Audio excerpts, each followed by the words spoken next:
Chapter 571. A malicious look flashed across her eyes. She took out her cell phone and sent a message to Lu Shuang. The president has fallen into the lake. Come here quickly. Lu Shuang had just bought a few sets of clothes when she realized that she had almost used up all her money. Alas, all the beautiful clothes were so expensive. She had spent 30,000 yuan on a shawl dress, which was equivalent to 300 yuan in a country's currency. She used the rest of the money to buy some chicken for her little tiger. She heard the message ring and glanced at the screen. It was a stranger's caller ID. Only a few people knew her cell phone number. Judging from the tone, it should be someone from the president's mansion. Otherwise, how could he know that Shiniyin had fallen into the lake? However, there were so many guards around Shiniyin. It was not her turn to save her. If she went there, Shiniyin would have been saved long ago. She was not happy to show up. If she was seen by the prime minister, she might have to accompany him again. She ignored it and walked around the restaurant. Suddenly, an idea flashed across her mind. The person who sent the message clearly knew that Shiniyin had so many guards around her. Even if she fell into the lake, it would not be her turn to save her. Why did he send the message to her? Could it be a trap? Lu Shuang's eyes were cunning. He sent the message. Okay, I'll be there soon. After sending the message, she continued to play her game. When Nangongyu saw Lu Shuang's message, a smile appeared on her face. Shiniyin said that Lu Shuang was not here because of a mission. If Lu Shuang came at this time, it would be a slap to Shiniyin's face. Shiniyin would be humiliated and would definitely hate Lu Shuang. She waited and waited. After waiting for 10 minutes, Lu Shuang still did not appear. They were almost finished. She frowned and sent a message. Why are you not here yet? Lu Shuang looked at the stranger's message and replied. I'm here. Where are you? Why can't I see anyone? Has Shiniyin been rescued? Nangongyu looked around to make sure that Lu Shuang was not in sight. We are by the lake about 200 meters in front of the villa. Where are you? Lu Shuang sneaked out and looked out of the window. The performance was still going on and Shiniyin was also standing by the lake. Damn, someone really wanted to frame her. She sneaked back to her room and sent a message. I saw you guys. Isn't Shiniyin standing there? I didn't fall into the water. Nangongyu looked around again. There was still no sign of Lu Shuang. She looked at the villa and realized that Lu Shuang was looking through the window. Wasn't this woman too stupid? The president asked me to tell you this. She sent it to Lu Shuang. Lu Shuang looked at the message on his phone and called Shiniyin. Shiniyin saw that it was her caller ID. She walked to the side and answered. What's wrong? Someone sent me a message saying that you jumped into the lake and asked me to go. I didn't go. I just looked out of the window and realized that you didn't fall into the water. She said that you asked her to say that. Did you say that? Lu Shuang asked. Shiniyin frowned. No, call her now. Oh, then I'll hang up. Lu Shuang called the stranger. Nangongyu heard her phone vibrating. She took it out and saw that it was Lu Shuang calling her. She immediately hung up. She had a bad feeling and switched off her phone. Shiniyin scanned the crowd and her eyes stopped on Nangongyu's face. Her eyes were sharp. The phone rang. It was Lu Shuang's call and he answered. She didn't answer. When I called again, her phone was switched off, Lu Shuang said. I already know who it is. I'll teach her a lesson later. You did well to call me instead of being tricked. Shiniyin praised him. Being praised by him, Lu Shuang had a strange feeling in her heart. She felt guilty. She was just lazy and didn't want to go out. Shiniyin hung up and whispered something to Colonel Cheng. Colonel Cheng nodded. He understood. He walked to the stage and said a few words to the MC. Next is the last performance. We need the 2 female leads to cooperate with us, the MC said. There was silence below the stage. One of the actors invited the Prime Minister's wife while the other invited Nangongyu. Nangongyu was stunned. She thought that this was a good opportunity to show off. She was going to perform with the Prime Minister's wife. Did that mean that her status was the same as the Prime Minister's wife? Anyway, it was a performance for foreign VIPs. There wouldn't be any danger.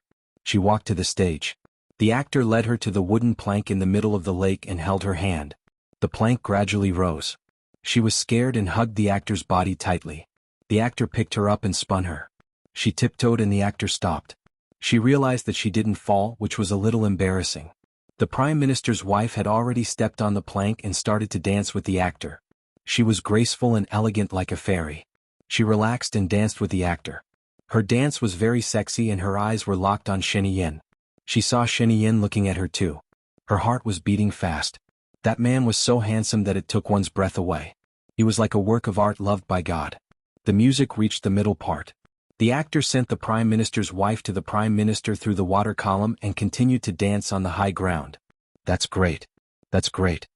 The Prime Minister's wife covered her chest and said excitedly. She smiled and looked at Nangongyu, who was still performing. I'm honored that you like it. I think I'll have a good appetite if I eat now. I hope you'll like the food cooked by my wife. This way please, Shinian said. She made a gesture and led the others away. Nangongyu saw that they had all left and was a little anxious. She asked the actor behind her, when are we finishing? I have to take care of the president's wife. After they enter the villa, the actor said. Okay. As soon as Nangongyu finished speaking, she was pushed by the actor behind her. She fell from the high water column and fell into the lake. Because she wasn't prepared, she choked a few mouthfuls of water and swam to the edge of the lake. She was so cold that she was shivering. She glared at the actor on the stage. The actor on the stage was already packing up. She was furious. She climbed up and rushed to the actor. She said angrily, "What are you doing?" "I'm sorry. We're just following orders," the actor said carefully. He didn't want to offend Nangongyu. "Whose orders?" Nangongyu was furious. "My orders," Colonel Cheng said calmly. Nangongyu glared at Colonel Cheng. "Why did you do that? How did I offend you?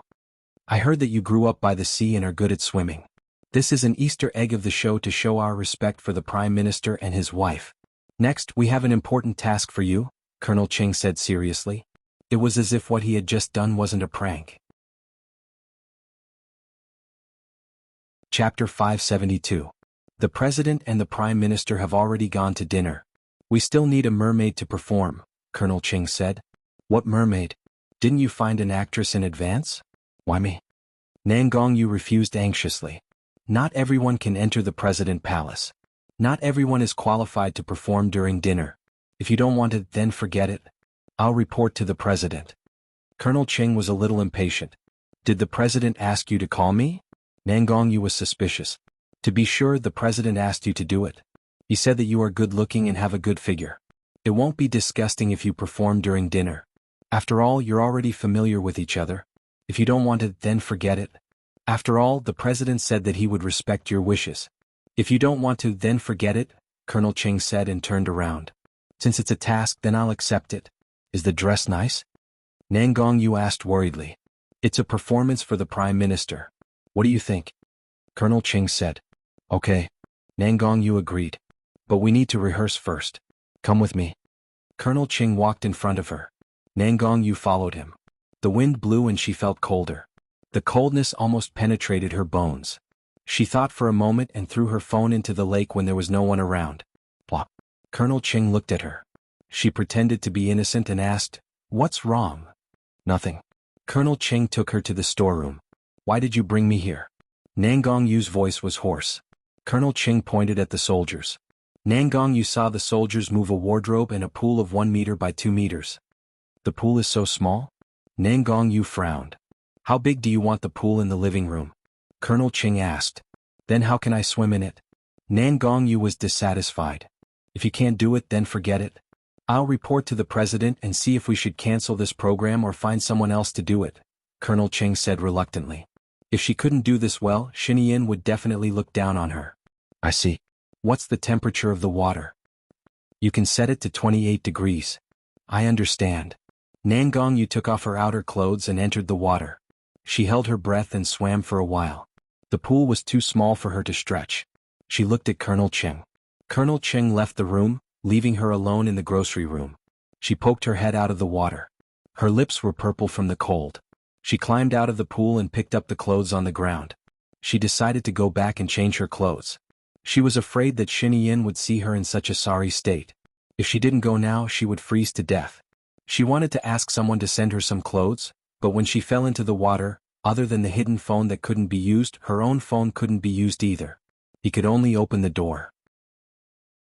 There was no one around the storeroom either. A gust of wind blew over, making it even colder. If this went on, she was worried that she would freeze to death. She should go back and get some clothes first. She walked to the villa and deliberately chose the back door.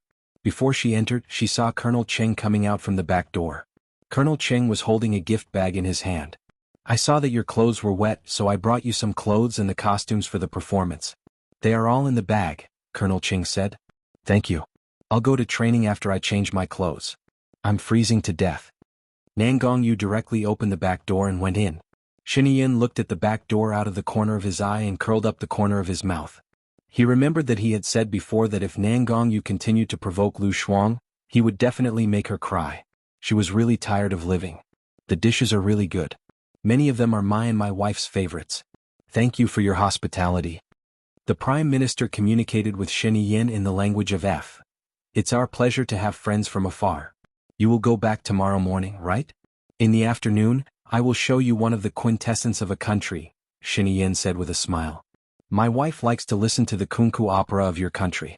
She said that there is a special feeling in her heart. I accompanied her to listen to it a few times and it is really good. Yes, there are several kinds of operas arranged in the afternoon, and they are all quite unique, Shiniyin said elegantly. He thought of Lu Shuang's complaining face. If he asked her to accompany him, he would probably yawn again. What should he do with her when she married him in the future? In the afternoon, Lu Shuang was thirsty.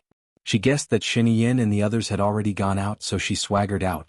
When she walked up the stairs, she saw a beautiful girl and a strange woman in her 40s standing in the living room. She immediately squatted down. Who were these two people? She had never seen them before. They didn't seem to be the nanny of the family. She squatted down, sneaked downstairs and ran into the kitchen. She took a bowl of water and drank it. Then she asked one of the chefs, outside there are two women. Who are they? Oh, one is Madame's younger sister, and the other is Madame's younger sister's attendant. They just came when the president and Madame went out, the chef explained. Lu Shuang nodded. So, it was Hua Zixing's younger sister. In that case, she had better sneak upstairs to avoid any awkwardness. She took a bowl of water and sneaked upstairs as though she was not discovered. She hurried into her room, closed the door and continued playing her game. Time ticked by and the sky gradually darkened. She switched on the lights and had some fun. She played more than 20 matches, and won more than 10 of them. Gloriously, she leveled up to level 3. She finished the water again. She took the bowl and opened the door secretly. When she saw Shiniyin coming in, she smiled in surprise. You're back. That's great. He did not ignore the joy in her eyes and his mood improved as well. I'm coming over to change and check on you. Don't change first. I'm thirsty. Help me moi. She stuffed the bowl into Sheniyin's hands and closed the door. Sheniyin.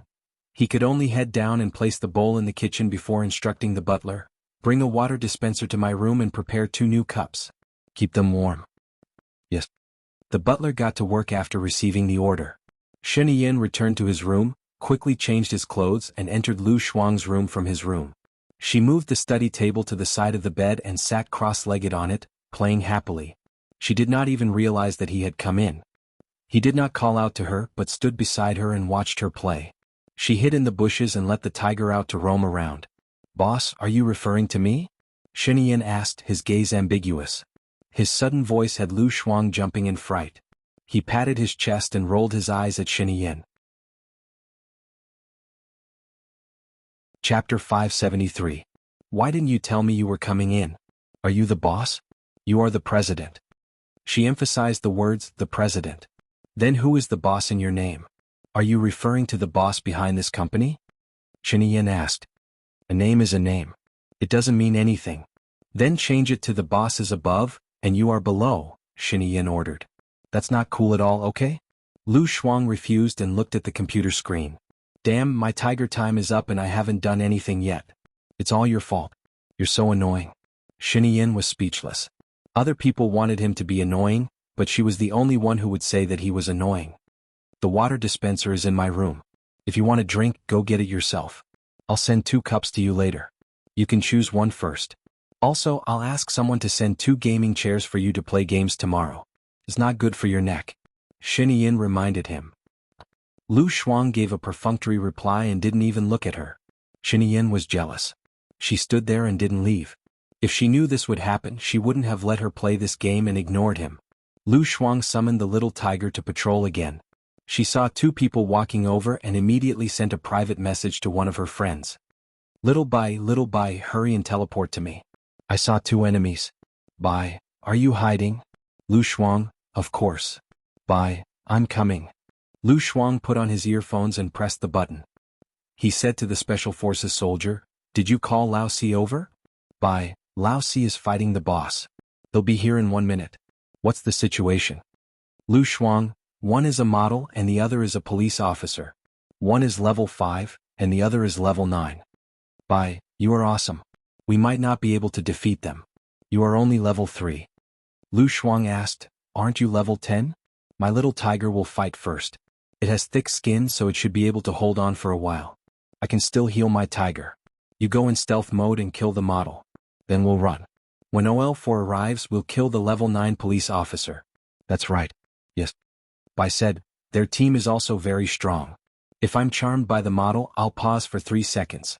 The policeman will shoot me once and handcuff me. The model's long legs will be kicked by me and the policeman will intimidate me. The model will try to seduce me again and the policeman will shoot me again. I'm done for." Lu Shuang said, "That's why you have to kill the model in 1 second. No matter if the model dies or not, you have to be invisible." "If I were invisible you'd be dead." Lu Shuang said, "I'll run. Hurry up. If they find us we'll really be dead." Bai replied, "Got it. Your little tiger can go first." Lu Shuang fed the little tiger food. The little tiger quickly rushed to the model and gave him a slap. The model used charm on the little tiger. The policeman shot the little tiger, and the little tiger's health dropped by half. Lu Shuang immediately told the little tiger to run away to avoid being handcuffed by the police. However, the model's charm stopped for 3 seconds. The little tiger only managed to lift one leg before it was handcuffed. It couldn't even run away. After being intimidated by the police, the little tiger lost another quarter of its health. When the model was about to give the little tiger legs, Bai appeared in time and killed the model in 1 shot. The model's health dropped by half, and Bai immediately went invisible. When the police's attention was attracted by Bai, Lu Shuang immediately told the little tiger to run away and replenish its health. The model used charm and the little tiger ran very slowly. The police and the model surrounded the little tiger again. The model gave the little tiger another kick, and the little tiger's health was almost gone. Fortunately, all 3 of their skills had been used. Lu Shuang ran out from the bushes and attacked the model. She used her roaring skill. Because the level was not high, the model only lost a little health. She then used her whip skill on the model. After using the skill, she quickly ran away. The police's shooting function was activated, and they aimed at Lu Shuang. Lu Shuang's health was low and he would definitely be killed in 1 shot. "Hide behind the rock," Xinyan reminded. Lu Shuang then noticed that Xinyan was still there. She thought that he had gone out, so she quickly hid behind the rock. "Replenish your health," Xinyan reminded her. Lu Shuang quickly replenished her health. Xinyan frowned. "Where's your equipment? We gave you so much money, but what did you buy?" At that critical moment, Lu Shuang ignored Xinyan, and the police were running towards her. "Run, he can use deterrence to reduce your health by half, and your partner won't be able to save you," Xinyan said. Lu Shuang thought about it and she ran away. Luckily, because the police were chasing her, she bought time for her little tiger, and the model was killed by Little White. The little tiger's time was up, and it disappeared automatically. If the little tiger was dead, it would cost a lot of money to revive her. The police followed her closely, and they were ready to avenge their partner. Little White used Gale steps to catch up, but unfortunately OL4 was teleported to him, and he had to pause for 5 seconds. Lu Shuang thought that she was dead meat. "Squat down," Xinyan said. Lu Shuang immediately waited, only to hear a bang in her ear. She had dodged the fatal attack from the police. "Run and go behind your partner. One of your partners is a magician, and he can create an environment that lasts for 5 seconds. You can find a place to hide," Xinyan said. "Okay." Lu Shuang did as he was told and went behind his partner. The police also found out that the 3 of them were together, and they knew that they would be courting death if they went over, so they ran away. Lu Shuang let out a sigh of relief and he pressed control. "For you almost killed me." OL4 said, "Forgive me. I came here after killing a boss. I'll give you some mana and health potions later." Xinyan's face darkened when she saw that Lu Shuang was still ignoring her after winning a game. She glanced at the time on her watch and it was time to go downstairs. "What did you buy with your money? Where's your equipment?" Lu Shuang glanced at Xinyan. "I bought some powerful equipment." "Really? If I didn't warn you, you would have been dead. I played more than 20 games today and I've won more than 10. It's very powerful," Lu Shuang bragged. "Really?" Shen Yin didn't believe him at all. Other than him, there were a few other people in their company who played well, but they only won about 20 out of 40 games. How could she be that good? He clicked on her record, and it was true that she had won 12 out of 24 games. What kind of top-tier equipment did you buy? Shen Yin was surprised. Was there a bug in the game? I'll tell you after this game. Lu Shuang was proud of himself, and his eyes curved like a thief. But he liked her slyness. Suddenly, he pressed the back of her neck and his lips covered hers.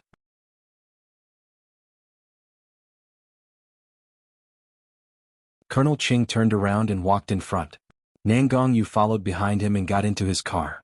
There was a traffic jam on the road. Nangongyu looked out of the window anxiously. Why aren't we there yet? You should ask someone to clear the road first. Colonel Cheng's phone rang. He picked it up. Mr. President, there's a traffic jam on the road.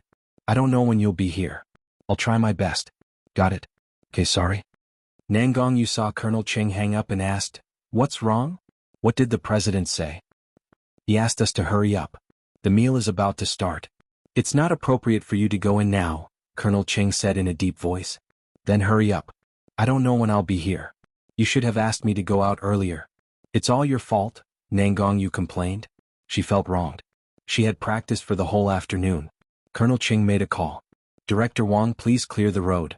I'm in a hurry. It's between Bo Ai Road and Jasmine Road, and between Jasmine Road and Tian An Road. What? It'll take half an hour to get here? No need. I'll be here in half an hour. Nangongyu stomped her feet anxiously and hit Colonel Cheng's chair. Colonel Cheng looked at Nangongyu through the rearview mirror. So, if you offended someone, don't offend the president. The president's ability to play with people was unparalleled. He shuddered and suddenly felt a little admiration for Lu Shuang. It seemed that only Lu Shuang could make the president suffer. When Nangongyu arrived at the restaurant, it was already 45 minutes later. She changed her clothes and hurriedly went into the water. She pushed the sink into the private room. Hua Zixing was surprised to see Nangongyu in the pool. Oh my God! The Prime Minister's wife was surprised. She covered her mouth. Isn't that the president's wife's assistant? Hua Zixing smiled and said gently, You are the most distinguished guests of our country. We wanted to show our friendship and sincerity. Very good. We felt it. It's really good, the Prime Minister's wife said to Hua Zixing. Shen Yin raised her glass. I hope you had a good time today. Yes, very good. My only regret is that I didn't get to see Miss Lu, the Prime Minister said as he clinked glasses with Shen Yin. By the way, does Miss Lu have a boyfriend? We know a nice guy. Maybe we can introduce them to each other. The Prime Minister's wife suggested marriage. They could immediately tell what it was. Hua Zixing smiled and said, She has a boyfriend who grew up with her. They're getting married soon. Oh, that's a pity, the Prime Minister's wife said sadly. I wonder who he is. My sister doesn't have a boyfriend either. Maybe we can introduce them to each other, Hua Zixing said. He's Mai's younger brother. He's 28 this year. He's used to fooling around and needs a wife to take care of him. My sister's age is quite suitable for him. I'll be 26 in 2 years, Hua Zixing said enthusiastically. The Prime Minister's position in F country was not much lower than the president's. He was also a strong contender for the next president. This relationship could lead to a marriage. How old is Miss Lu? Mai asked meaningfully. She should be 30 after Chinese New Year, Hua Zixing said with a smile. We want to find an older girl. We can't take care of someone too young. Because of me, I think older girls are more attractive. They'll be more practical for my brother. The Prime Minister's words were tactfully rejecting Hua Zixing's idea of a marriage. Chapter 575. You like kunku opera, right? I have a surprise for you. Shen Yin changed the topic and clapped her hands. Music started playing on the stage and a kunku opera actor appeared. Nangongyu was in the pool. She couldn't come out and she couldn't complain. It was very awkward. Most importantly, Shen Yin had been eating for 3 hours and her whole body was numb from the cold. When Shen Yin went to the washroom, Hua Zixing followed. Yin, did Xiaoyu do something wrong? Shen Yin smiled. She probably hid some things from you. For example, when we were watching the show by the lake, she told Lu Shuang that I fell into the lake and lied to Lu Shuang to come out. If Lu Shuang came out, what do you think the Prime Minister and his wife would think of us? All our efforts would have been in vain. What? That's impossible. How could she do that? Hua Zixing was shocked. This is just a small punishment. If there's a next time and she can't stay by my side, you should know how to deal with it. Xinyan reminded her. Are you sure she did it? Hua Zixing still couldn't believe it. She had already warned Nan Gongyu. I'm sure. I saw it with my own eyes. Alright, I'll arrange for someone to send her away. Xinyan didn't want to waste her time on an insignificant person. She came out and gave some instructions to Colonel Cheng before returning to her seat. Colonel Cheng asked someone to carry Nan Gongyu down. Nan Gongyu was so cold that she almost fainted. She kept shivering as she came out of the changing room. Colonel Cheng handed the gift bag to Nan Gongyu. This is a gift from the president. Thank you for your hard work tonight. He said that you don't need to take care of him anymore. Go back and rest early. Okay. Nan Gongyu opened the gift bag and there was a crystal swan inside. This was the first time she had received a gift from Xinyan. Her heart was filled with sweetness. No matter how hard it was worth it. It was already 11 o'clock when Xinyan returned to the President Palace. He went straight to his room. No, to be exact, he went straight to Lu Shuang's room. She was still playing games. The windows were open and it was very cold. She wrapped herself in a down jacket and tied her hair into a messy braid. Xinyan was speechless. Why did he fall in love with such a slovenly, careless, and sloppy woman? Why did you leave the window open? You might as well freeze to death, Xinyan said helplessly and closed the window. *T I was wondering why it was so cold. Turns out I forgot to close the window. Lu Shuang glanced at the window and returned his gaze to the computer. You're still playing? It's very late now. Xinyan frowned. Soon. I've finished the last round. I'm almost at level 6 now. Awesome, right? Lu Shuang boasted. Xinyan nodded her head. She was indeed awesome. She had reached level 6 in just over 10 hours. Her speed was very fast. What bug did you find? Not yet, Lu Shuang said lazily. Xinyan untied her tie and threw it on the chair. She unbuttoned the top 3 buttons of her shirt and regained her sly aura. She sat beside Lu Shuang and looked at the screen. She had teamed up with another 2 level 10 people. One of them was a level 10 police officer. He looked very familiar. Is this the police officer who almost killed you? Lu Shuang smiled. There are no eternal friends or enemies in this world. It wasn't easy for me to dress up as that model. All right. Xinyan's face darkened. Her other teammate was also a level 10 Special Forces soldier. He roughly knew why she could win so many rounds. You've been playing individual matches all this while? Xinyan asked. Yeah. Let me tell you, there will only be 3 people left in each individual match. I just need to team up with someone strong. Basically, my chances of winning are higher, Lu Shuang explained. Xinyan sneered. So it's this bug. Lu Shuang had a bad feeling. He looked at Xinyan and made a call. It's me. It's about the new game. When the individual matches are randomly selected, the level difference between the players can't be more than 2 levels. Otherwise, it's unfair to the low-level players. Yes, it's best if the players are of the same level, Xinyan ordered. Lu Shuang ignored Xinyan and continued playing his game. Also, what is the ultimate equipment you mentioned? Xinyan asked Lu Shuang. Lu Shuang ignored him and didn't say a word. He killed the little monster to vent his anger.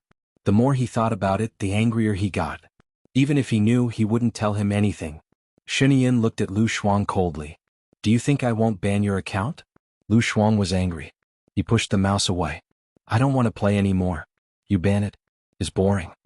She fell on the bed with her back facing Xinyan. She covered her head with the blanket and said in a muffled voice, I'll start playing other people's games tomorrow. At least I won't be banned. Xinyan looked at her helplessly and pulled the blanket up.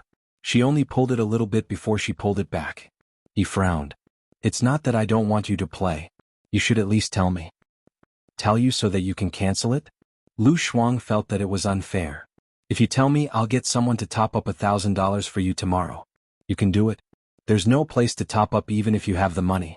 Xinyan compromised. Lu Shuang popped his head out. I want $2,000. I'll use up the $1,000 in a while. Fine, $2,000. Xinyan was helpless. Lu Shuang smiled and kicked the blanket away. Deal. She moved her butt to the computer and showed her equipment to Xinyan. Xinyan glanced at it. There was nothing special. He had seen it before. Could it be that there was a bug when she put it together? Let me tell you. My ultimate equipment is these beautiful clothes and hairstyles. When I dress up nicely, people won't want to kill me. I can easily form a team with powerful people. It doesn't matter if I'm not powerful as long as my teammates are powerful, Lu Shuang explained. Xinyan? He frowned. She was flirting when he was serving them. He was reminded of her dark past. She confessed to him and other men at the same time. When she grew up, she became even worse, seducing men to confess to her every few days. In those 3 years, he didn't know how many peach blossoms he had killed. Train with me in the future. Don't worry, I'm the best player here, Xinyan said coldly. What level are you? Lu Shuang asked. I think I'm level 68. What? Take your time. I'm only 2 levels away from you. I haven't reached level 6 yet. Lu Shuang rolled his eyes and continued playing. I can ask them to give me a level 8 account. Where's the fun? The fun is gone. This game is mainly for the fun of leveling up. Lu Shuang slowly focused on the computer.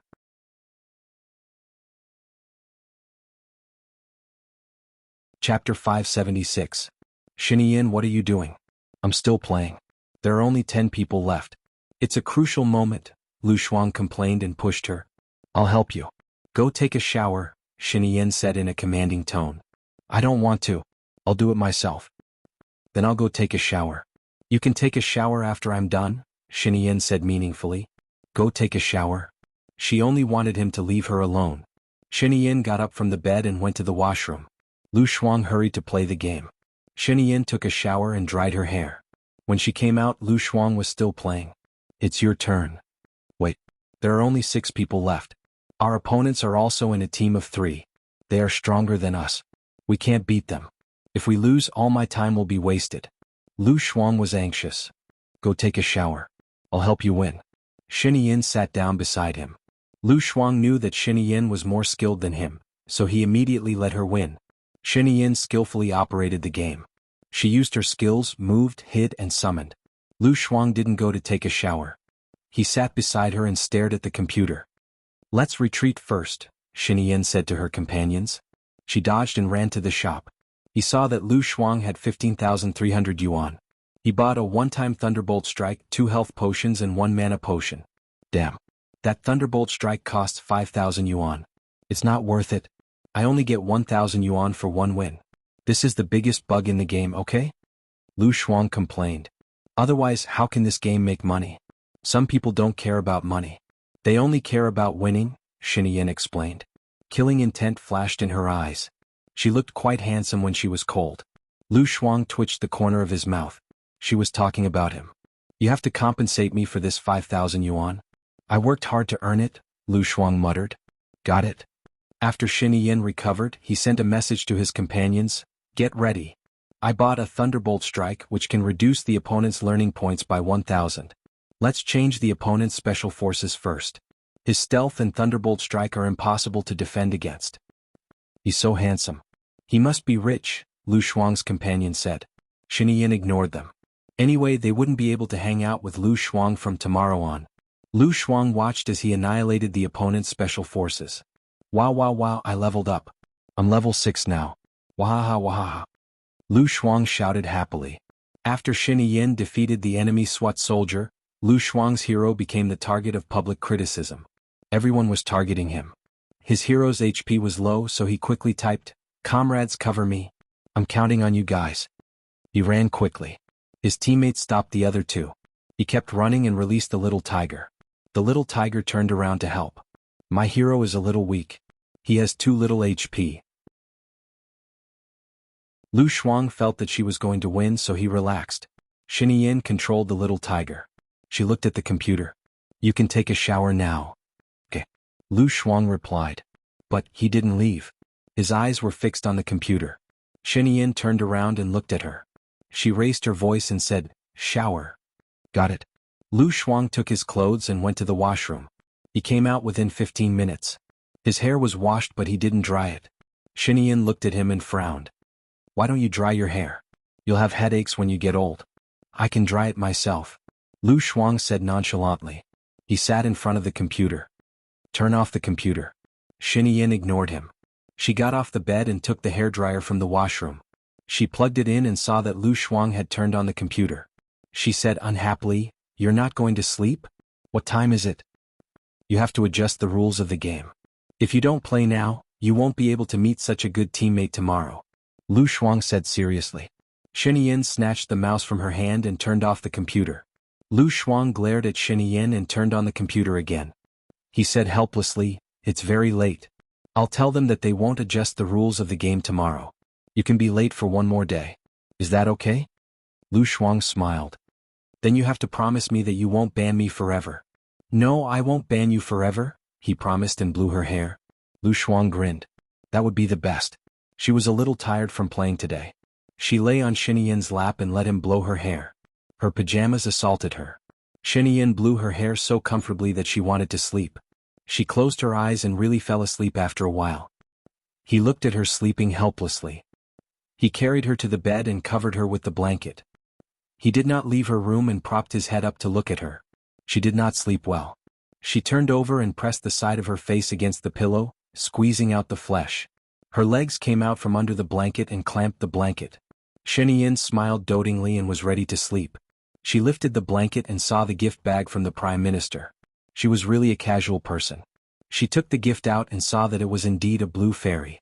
Ma had bought it at an auction in Denmark a long time ago. Such an expensive necklace was actually on her. She did not give it to Hua Zixing but gave it to Lu Shuang. He thought about how Ma wanted her to marry his brother and felt a little annoyed. He threw the gift box on the table. She was attracting bees and butterflies all day long. He should make her fattened up so that no one else would covet her except him. He hugged her in his arms and went to sleep. Lu Shuang woke up especially early that day. Thinking that he only had one day to train properly, he did not even want to sleep. He got out of bed and went to the bathroom to brush his teeth. Yin also opened his eyes. He had to send the Prime Minister and his wife off in the morning and could not sleep too much. He got out of bed and went to the bathroom. Lu Shuang was already coming out. He hugged her waist and kissed her on the forehead. "I have to send the Prime Minister and his wife off in the morning. Come with me."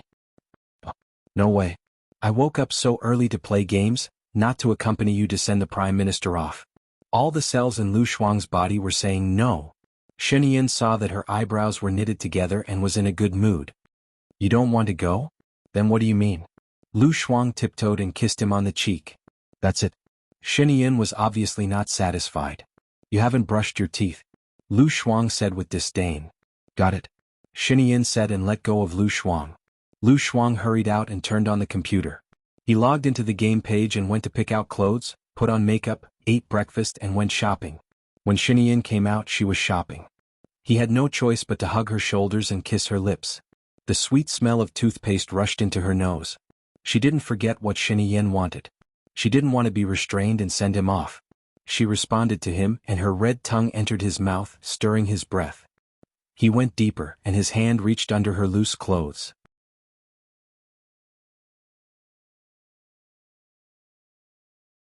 Chapter 577. She quickly moved away and changed the topic. "I'm hungry." Yin's eyes shimmered as he said dotingly, "I know, I didn't feed you properly yesterday." Lu Shuang was speechless. After all, she was already at the stage of maturing. She immediately understood what he was referring to. "I'm really hungry. I'll only have the energy to work when I'm full, right?" Lu Shuang smiled slyly. He thought that if she stalled for some time he would have to leave because he had to send the Prime Minister and his wife off. Yin smiled. "All right, let's have breakfast first. Do you want to eat downstairs or in the room?" "Oh yeah, Hua Zixing's sister came yesterday. Did you see her?" "I saw her and hid. She didn't see me." Lu Shuang grinned. "I'll eat in the room. I don't have much in common with them." "Be prepared. Hua Rui will be staying here for a few days," Yin reminded him. "A few days? Then wouldn't she know that you and Hua Zixing are sleeping in separate rooms?" Lu Shuang had a bad feeling about this. Her family knows about Hua Zixing's situation. "They also know that we have an agreement to get married," Yin explained. "But she doesn't know about our situation. You have to control yourself in the future. I'm your assistant. Do you understand? You'll die sooner if you show off your love," Lu Shuang reminded him. Yin smiled. "I've told Hua Zixing about our relationship. We're business partners. Even if I didn't say it, she would have told her sister." "Then tell Hua Zixing not to tell her sister. I'll be embarrassed." Lu Shuang became awkward. "Got it. Wait for me in the room." Yin agreed and went out. He walked to Hua Zixing's door and knocked. Hua Zixing was already up. She had put on exquisite makeup and smiled when she saw Yin. "Where's your sister?" Xinyan asked. She won't wake up before 10 o'clock. She's still a child, Hua Zixing said gently. Xinyan entered her room. Hua Rui still doesn't know about my relationship with Lu Shuang, right? I didn't say that there's no need for trouble. She came here for a blind date with Xing Buhua, but Xing Buhua rejected her. She's not happy about it. After a month, she should be relieved and go back to Country M, Hua Zixing said gloomily. I didn't expect Xing Buhua to reject her. Now, with the influence of the Hua family in the M nation, it would be of great help to him if he got married. Moreover, you are the president's wife. Xinyan was also suspicious. Could it be that he has someone he likes or has a better target, or maybe he wants to try it out on his own? Hua Zixing guessed. I'm not sure. He appeared out of nowhere. Not only does he have no weaknesses, but there are also too many uncertain factors. Moreover, he entered the Ministry of Foreign Affairs, which is directly under my management. The people in the Ministry of Foreign Affairs used to be my confidants. My subordinates reported that he is unfathomable and very decisive. I have a feeling that he will become my #1 enemy. I have to be careful, Xinyan said solemnly. I'll send a few people from Phantom out to see his reaction? Hua Zixing asked. Give it a try. Don't show any flaws, Xinyan reminded. I know. Also, don't tell anyone about my relationship with Lu Shuang. Yin, Hua Zixing paused. Although the Nangong family is not as powerful as the Hua family in Country M, they are still a respectable family in Country M. In some ways the Hua family needs their support. Everyone's interests were tied together. This time it was her fault. But she got what she deserved. Now she has a fever and is lying in bed in a daze. I don't want it to happen again. If you want to prevent it from happening again, I'll arrange a blind date when she recovers and betroth her to a good man, Xinyan said solemnly. Hua Zixing wanted to say something but stopped. She couldn't possibly say that the agreement between her and Nangong Yu was for her to become his concubine. There's no rush. We'll talk about it after she recovers. I'll ask for her opinion and let you know when the time comes. Xinyan went to the kitchen and asked someone to send breakfast to his room. He went upstairs to check on Lu Shuang. She was already sitting in front of the computer playing games. Xinyan frowned. How old are you? Why are you still like a girl addicted to the internet? I'll play today if I have time. Aren't you going to have a military parade tomorrow? I won't be free anyway, Lu Shuang said as she stared at the computer. Xinyan sat next to her and looked at her deeply. Shuang, have you ever thought about marrying me? Lu Shuang felt that the topic was a little heavy. She had never thought about marrying him. Even during those 2 years, she knew very well that it was impossible for them to be together. I've dreamt about it, Lu Shuang said. She had really dreamt about marrying him and had woken up in shock. The corner of Xinyan's mouth twitched. He was satisfied with this answer. He rubbed Lu Shuang's head and said meaningfully, All right, go ahead and play. Make the most of your time. Lu Shuang didn't like it when he rubbed her head. She felt that he was like an elder. She was older than him.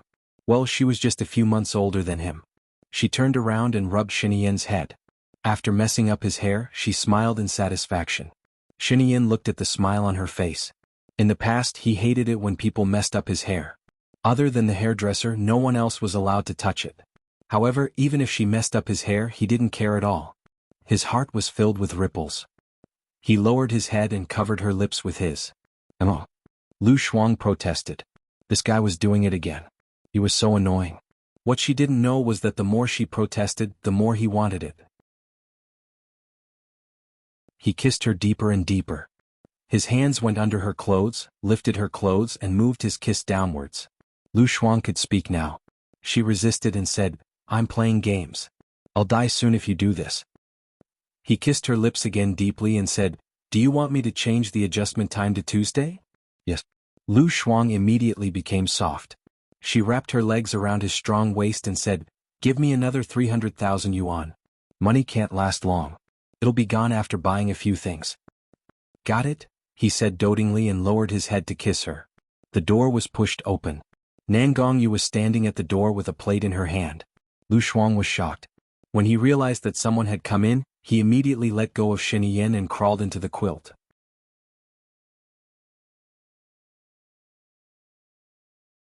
Chapter 578. Nangong Yu looked at Xinyan feeling wronged. It was one thing to know that he was with Lu Shuang, but it was another thing to see them kissing. In her mind, Xinyan was holy, noble and pure. He would never have sex with a woman casually. He looked evil, but he was very clean. That was why he was deeply in her heart. But just now, if she hadn't come in, they might have had a fight. Whenever she thought of Shen Yin and Lu Shuang having sex, she would be extremely jealous. It was as if a fire was about to ignite her.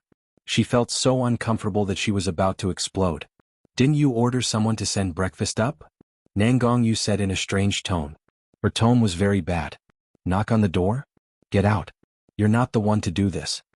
Shen Yin ordered coldly. Nangong Yu turned around. The more she thought about it, the angrier she became. She spat into every bowl and put the plates on the table. Lu Shuang popped his head out of the quilt and looked at the door suspiciously. He asked, "Does that woman like you?" "So I can't keep her here. I'll arrange a blind date in a few days and marry her off," Shen Yin said in a low voice. "You're quite nice to her. She can marry whoever she likes?" Lu Shuang's eyes were sparkling. "Then, if you hate me in the future, will you arrange a blind date for me too?" Shen Yin knocked her head hard and said through gritted teeth, "You'd better not make me hate you. If I hate you, I promise that you will never find a man again, let alone a real gun." "Then you're so evil. You don't want me anymore, but you won't let me find someone else. What the hell is that? Besides, what is a real gun?" Lu Shuang was annoyed. He dragged her in front of him and tore off his pants, telling her what was real. It was already half an hour later when they finished. Lu Shuang was angry. Wasn't this guy going to see the Prime Minister couple off? He was way too patient. In the end, he made her want it, but he just wouldn't give it to her. She was furious. How could there be such a hateful person? The thought that he was disgusted with her and wanted to cut her off from other men made him even more vicious. When he was young, he would look at it. When he was old, he was right. "Did you feel good just now?" Shen Yin asked after she came out of the shower. Lu Shuang rolled his eyes at him. "Do you think it's possible for you to say this to a person who is about to starve to death?" "Shen Yin, got it? I'll go get some food for you now." Shen Yin walked out and saw the tray on the table. She picked it up and sent it to the kitchen. She ordered the chef, "Throw this away. Also, when I ask you to deliver food in the future, remember, don't let it go through anyone, not even the madam. Understand?" The chefs looked at each other and nodded respectfully. "Understood." Lu Shuang ate the breakfast that the chef sent over. It was a Hong Kong breakfast with delicious steamed seafood dumplings and rice noodle rolls. It was delicious with Chinese soy milk. She continued to play the game and tried her best to level up. After 3 hours, she had reached level 8. Shen Yin was quite reliable.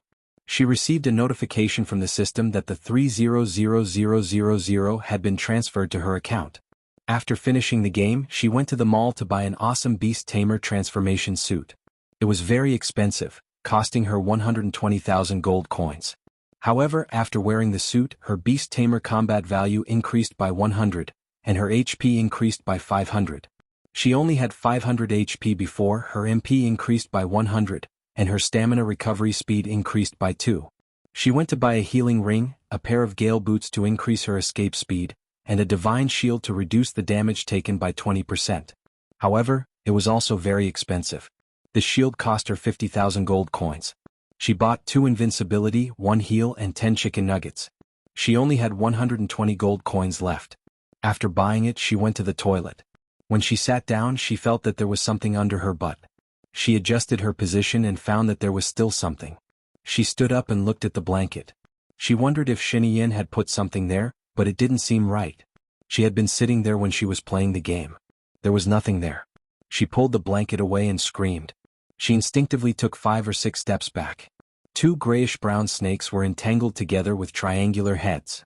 Although she couldn't tell what kind of snakes they were, she had some common sense. Triangular heads meant that they were poisonous snakes. There were 2 poisonous snakes in her room. She was scared to death. Once she was bitten by this thing, she would be as good as dead. She rushed out of the room and grabbed the butler's hand. She said incoherently, "My room, there are 2 poisonous snakes in my room, on my bed. There might be more. It's so scary." "How is that possible?" The butler was shocked.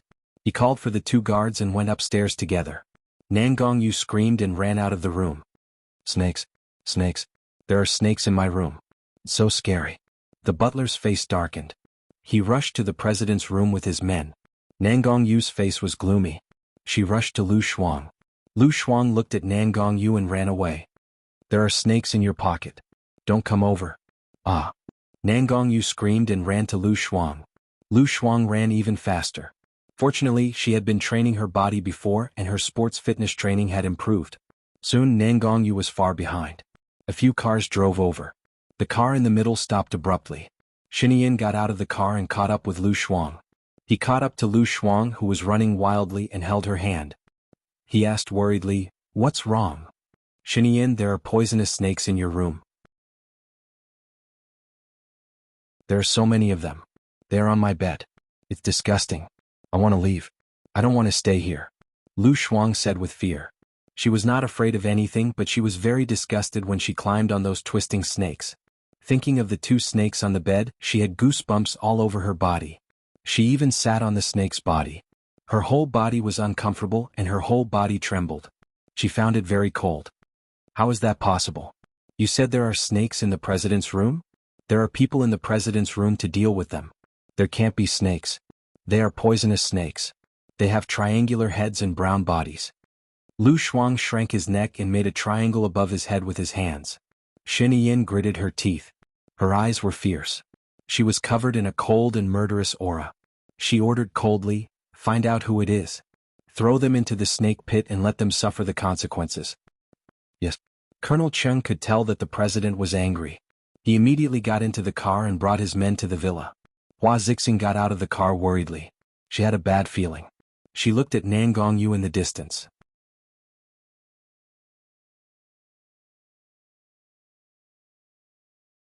Chapter 579. He comforted Lu Shuang, but his voice was trembling and his eyes were slightly red. Lu Shuang had a strange feeling in his heart. He glanced at Xinyan and met his seductive eyes. "I think I'm really lucky. I was playing games and didn't notice the snakes in the room. When I found out, the snakes had already crawled into my blanket and didn't hurt me. The person who released the snakes wanted you to die in an accident. I don't believe that so many snakes appeared in the president's office all of a sudden, and they're poisonous snakes," Xinyan said with certainty. Lu Shuang was a little scared as he thought about it. She just ran out in her underwear. She didn't notice when she was running, but now that she had calmed down, she realized that it was really cold. Xinyan was too worried and didn't notice that she was wearing very little. After calming down, he realized it too. He took off his coat and wrapped it around her. "Get in the car first. It's warm in the car, don't catch a cold." Lu Shuang tugged at his sleeve. "I don't want to go back, there are snakes. Let's stay in the car first." Xinyan opened the car door and Lu Shuang got into the front passenger seat. As the driver, Colonel Cheng had gone to the villa first. Xinyan sat in the driver's seat and turned on the heater, facing Lu Shuang. Hua Zixing got in the car with a heavy heart and sat in the back. Xinyan looked ahead coldly and asked, "Zixing, if someone tried to murder you, what do you think they should do?" Hua Zixing's heart skipped a beat. "I think the person who released the snakes was just warning Xiao Shuang. If they really wanted to murder you, they wouldn't have used such an unexpected method." "Who do you think it is? What kind of warning?" Xinyan asked again, his tone even colder. Hua Zixing remained silent and didn't speak. Lu Shuang realized that something was wrong. He turned and looked at Hua Zixing. "It's you? Of course not. I can't wait for you to stay in the president's office every day and be happy. Why would they use such a method to scare you away?" Hua Zixing denied immediately. "So, it's Nangongyu?" Lu Shuang guessed again and frowned. "I don't know. I don't dare to make any careless assertions." Hua Zixing had a troubled expression. Her eyes were misty, making her look lovely. Lu Shuang didn't have the heart to ask more questions. He said to Xinyan, "After I rushed out of the room, Nangongyu also rushed out of her room and said that there were snakes in her room. When she ran towards me, I saw a snake in her pocket." Hua Zixing became even more worried. "Yin Huarue is my younger sister. If she has done anything wrong, it's all my fault as her elder sister. I didn't restrain or regulate her behavior. If you want someone to fall into the snake pit to vent your hatred, then I'm willing to take her place. I'll teach my younger sister well. She's still young and has been taught by my father. My mother spoils him too much." Hua Zixing choked with sobs. Xinyan didn't drive the car. She looked ahead solemnly. "Zixing, don't force me. A ruler doesn't go back on his words. I've already told my subordinates." "I know. I did it willingly. I don't blame you." Hua Zixing's eyes turned red and tears flowed down. Lu Shuang couldn't bear to see it. He wanted to say that it was fine, but then he thought about how that person released a snake. It was a poisonous snake. She was lucky that she didn't get bitten. Otherwise she would have died. With her character of abhorring evil, she really couldn't let it go so easily. Shen was also silent for 3 seconds. Are you trying to force me onto the path of inhumanity and injustice? If I force my wife to fall into the snake pit, how will my subordinates look at me? How will the people outside look at me? You got a good reputation and saved your younger sister, but I'll be called a tyrant. Besides, it wasn't your fault in the first place. I can't punish you. Hua Rui is my mother's most beloved daughter. If you do this, they'll definitely hate you, Hua Zixing reminded. Aren't you also your mother's most beloved daughter? Shen Yin glanced at her coldly. A gentleman's mistakes are the same as his fate. She released the snake to harm others, so she should have known that this would happen. Also, the person who released the snake shouldn't be your younger sister. What? If it's not my younger sister, who could it be? Hua Zixing's eyes were filled with hope. Shen Yin's lips curled up. Nangongyu. Hua Zixing's eyes dimmed again. She frowned. I already warned her yesterday. How could it still be her? So, she definitely can't stay in the president's residence anymore, Shen Yin said with certainty. She started the car. A complicated look flashed across Hua Zixing's eyes. She had been by Shen Yin's side for 3 years. Shen Yin's judgment had never been wrong. Yin, I think you know Nangongyu's identity. She's the third daughter of the Nangong family. Although the Nangong family isn't as powerful and influential as the Hua family, they're still considered a tyrant in Country M. Nangongyu came to Country A with me. Her parents have high hopes for her. If you let her die in Country A, I'm worried that her parents will punish you and pressure the Hua family. So? Shen Yin asked. It didn't matter at all. If the Hua family doesn't give me an explanation, he'll definitely sue the president.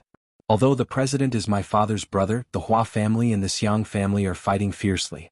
If the president doesn't pressure the Hua family, the Xiang family will have an excuse to impeach the Hua family. The Nangong family will also side with the Xiang family. This will shake the Hua family's power, and the Hua family's power will be smaller. How can they support you? These are all mutually reinforcing relationships. Yin, please think twice, Hua Zixing said anxiously. Shen Yin stepped off the car. Lu Shuang's heart tightened. She didn't understand politics, but she could still understand what Hua Zixing said. These were all deeply intertwined relationships. If she were to make a move, it would affect the foundation. It seemed that this matter would be left unsettled. She was still a little disappointed. However, compared to power, she was as light as a feather. She must guard against Nangongyu in the future. Otherwise, she would die before she could take revenge. Shen Yin held Lu Shuang's hand firmly, as if she was giving him a promise. Lu Shuang looked at Shen Yin in surprise. Their eyes met and he saw her disappointment. He didn't want her to be disappointed again. After she left, he blamed himself every day. If he could have loved her a little more, would she have been reluctant to leave him? He turned around and looked at Hua Zixing coldly. So, Nangongyu's matter must not be spread to Country M. You understand, Hua Zixing? What? Hua Zixing was terrified. Shen Yin's gaze made her panic. Her life is a life. My woman's life is more precious in my eyes.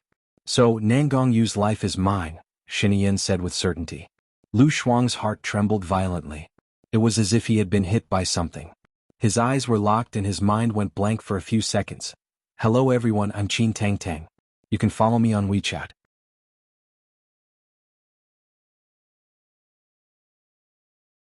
Chapter 580. Do we really have to do that? You're not such an irrational person. If Nangongyu dies, it won't just affect the Hua family, it'll affect you too. Your position is already in danger. Hua Zixing looked at Shen Yin in disbelief. Shen Yin curled her lips and said nonchalantly, if the Nangong family wants to betray us, I guarantee that they'll disappear from America within a year. Hua Zixing lowered her head. Her long eyelashes covered her face, hiding the strange emotions in her eyes. Lu Shuang didn't want Shen Yin to ruin herself for her. If that happened, she would feel guilty and uneasy for the rest of her life. I have an idea. What is it? Hua Zixing looked at Lu Shuang with hope. If it was really Nangongyu who did it, I think she's only so fearless because she's from the Nangong family. If I don't punish her properly, I'll probably die again. I cherish my life and I don't want to die yet, Lu Shuang said. Hua Zixing didn't expect him to say this in front of Shen Yin. It was the complete opposite of what she had expected. Shouldn't she be begging for mercy for Nangongyu? All the female leads on TV acted like that. but if she dies it'll be hard to explain. After all, in the eyes of the Hua family and the Nangong family, I'm as insignificant as a feather. Besides, I'm not dead yet. Why should their daughter die? They feel it's unfair and angry. If I were Nangong Yu's parents, I wouldn't be able to take it lying down, Lu Shuang said. He continued. Hua Zixing's hope was reignited. She looked at Lu Shuang and reminded him, if Nangong Yu is hurt, it'll cause a political war. Send her back to America and tell the Nangong family what she did. That way they'll feel guilty and I'll be safe, Lu Shuang said. This time she was being merciful. For the sake of too many emotions that she couldn't even understand. No, Xiaoyu won't be able to take it lying down. She knows about your relationship with Yen. If she casually criticizes you on the internet, it'll be a huge blow to Yen. Those people in the political arena love to make groundless accusations. Hua Zixing stopped her. Lu Shuang shrugged. She didn't know what to do, so she pursed her lips and didn't say anything. Shen Yan's fingers tapped on the steering wheel, a sharp glint in his eyes. Hua Zixing, you understand. Nangong, you can't return to the country. I can't let her off for bullying my woman. Hua Zixing wanted to say something but stopped. If I can't even protect her, how can I answer to the Nangong family? Can you give me some face and not kill her? Why don't you help me think of a way to not kill her, but to punish her and keep her from returning to China? Shinian asked coldly. Hua Zixing clenched her fists and lowered her head. Shinian drove. Hua Zixing said slowly, if it's confirmed that she did it, prepare 10 non-poisonous snakes and put them in the vat. Let her stay in the vat for 10 minutes as punishment. I will warn her again. If she does it again, I won't give her another chance. She won't do it again, Shinian said with certainty. He stopped at the door and looked at the pale Nangong Yu sharply. Nangong Yu walked over and said to Shinian, it's so scary. There's a snake in the room. I was almost bitten. Shinian opened the car door and got out of the car. He looked down at her. You came out of the room. You're wearing quite a lot. I was about to come out for dinner and saw the snake by the bed, Nangong Yu explained. Hua Zixing also got out of the car and looked at Nangong Yu with a complicated gaze. Really? I heard that there were snakes in your pocket too? Shinian scrutinized her eyes. Yeah, I was scared to death. A snake even crawled into my pocket, Nangong Yu said in fear. Which pocket? Where's the snake now? Nangong Yu paused. I don't know. I crawled and the snake bit me, so I ran for my life. I don't know where the snake went when I was running. Colonel Cheng, Shinian shouted. Colonel Cheng came out of the room respectfully. Hua Rui and her old servant came out of the room and walked to Hua Zixing. Sister, what's going on? They said there were snakes in the room. This has nothing to do with you, right? Hua Zixing asked in a low voice. Hua Rui shook her head. I don't know what happened. Hua Zixing nodded and didn't say anything else. She sighed with a terrible expression. Check her pocket, Shinian ordered. Colonel Cheng obeyed and searched Nangong Yu's pocket. Shinian saw the tape on Nangong Yu's pocket and looked at her coldly. What else do you have to say? What else? I don't understand what you mean, President. Nangong Yu said in a panic. She moved closer to Hua Zixing and asked for her help. Are you still going to argue? What is the tape used for? We just need to get it checked by the forensics department, Shinian said coldly. Nangong Yu's face was ashen. What does it have to do with me? I don't know anything. Shinian sneered. Although he didn't like Nangong Yu's face, he knew how she felt about him. He usually ignored her for Hua Zixing's sake. But now that she had hurt his woman, he couldn't let her go. Do you need me to tell you how you did it? Nangong Yu clenched her fists. You drugged the snake and put it in your pocket. But you didn't know when the snake would wake up, and you were worried that it would bite you when you grabbed it. So, you used the tape to secure the snake in your pocket and exposed its head. When you wanted to use it, you could easily grab its head. If you want to prove it, I think there are your fingerprints on the tape in your pocket, Shinian said confidently. Nangong Yu staggered 2 steps back. Shinian confirmed his thoughts from her reaction. He narrowed his eyes and continued, the reason why you did this, I think it's because of the second-hand preparations you made. If Lu Shuang was bitten to death by the snake in the room, you didn't have to do anything. If Lu Shuang wasn't bitten to death in the room, he would definitely rush out when he found the snake. Then, you pretended that there was a snake in the room and chased after Lu Shuang. You held the snake's head in your pocket and made sure that it bit Lu Shuang. But you didn't expect Lu Shuang to find out that there was a snake in your pocket. You also didn't expect Lu Shuang to run away so fast. Nangong Yu saw that she could not quibble, so she simply did not quibble. She raised her chin and said, "Yes, I did it. Ever since this woman came, how cold have you been to Madame? This woman is simply a femme fatale. If the president is with her, he will definitely be killed by her. So, for Madame and the president, I must kill her. Only when she is dead will the president have nothing to worry about."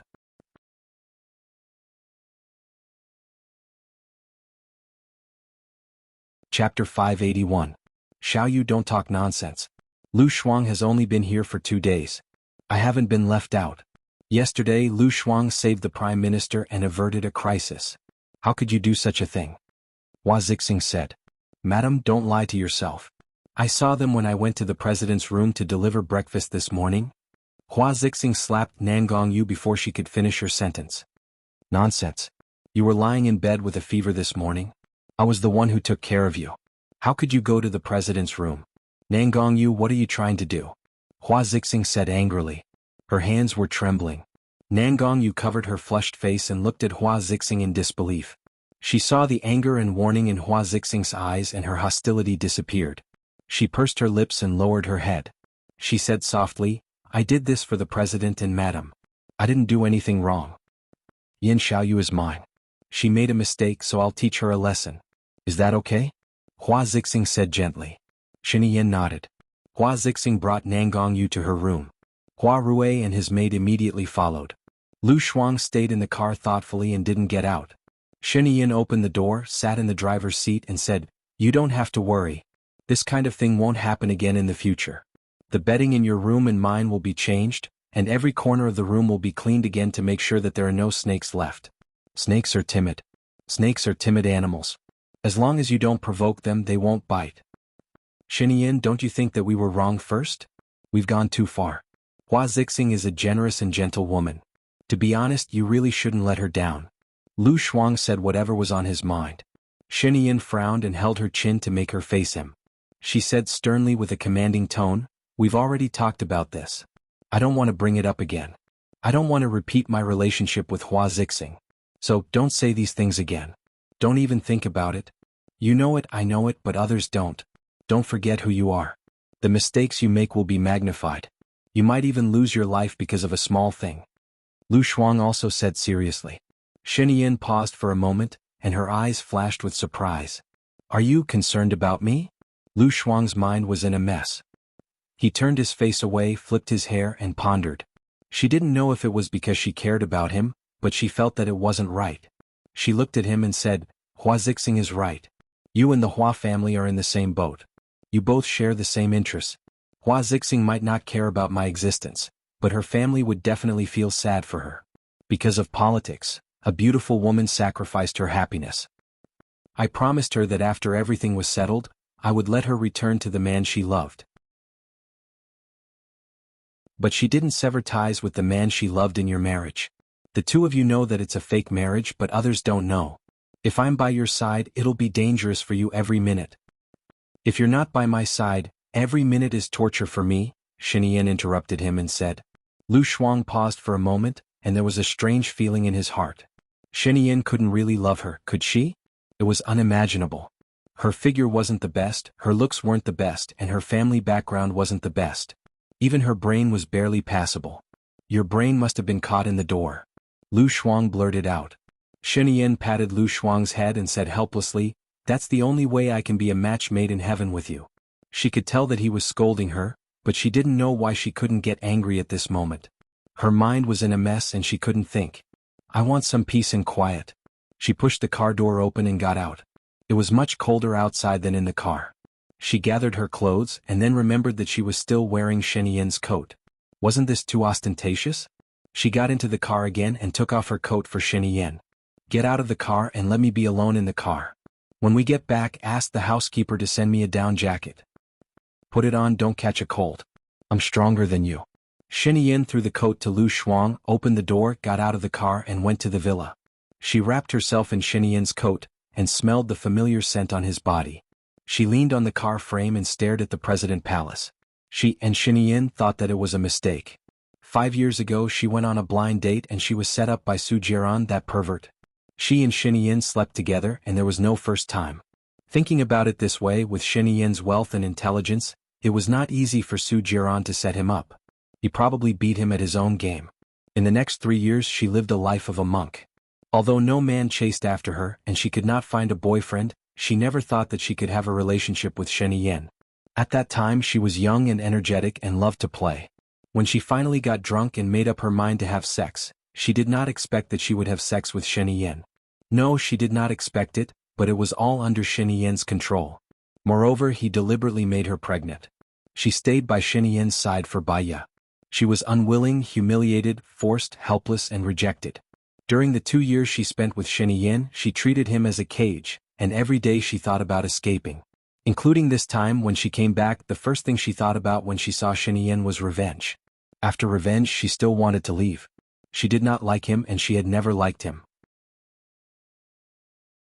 But, if Shen Yin really loved her, he would do something for her, and she was quite touched. After all, in her impression he was arrogant, difficult to get along with, selfish and cold-blooded. She was also touched when he said that he was willing to offend his political partners for her. Now she was not young anymore and there was no longer a pure love.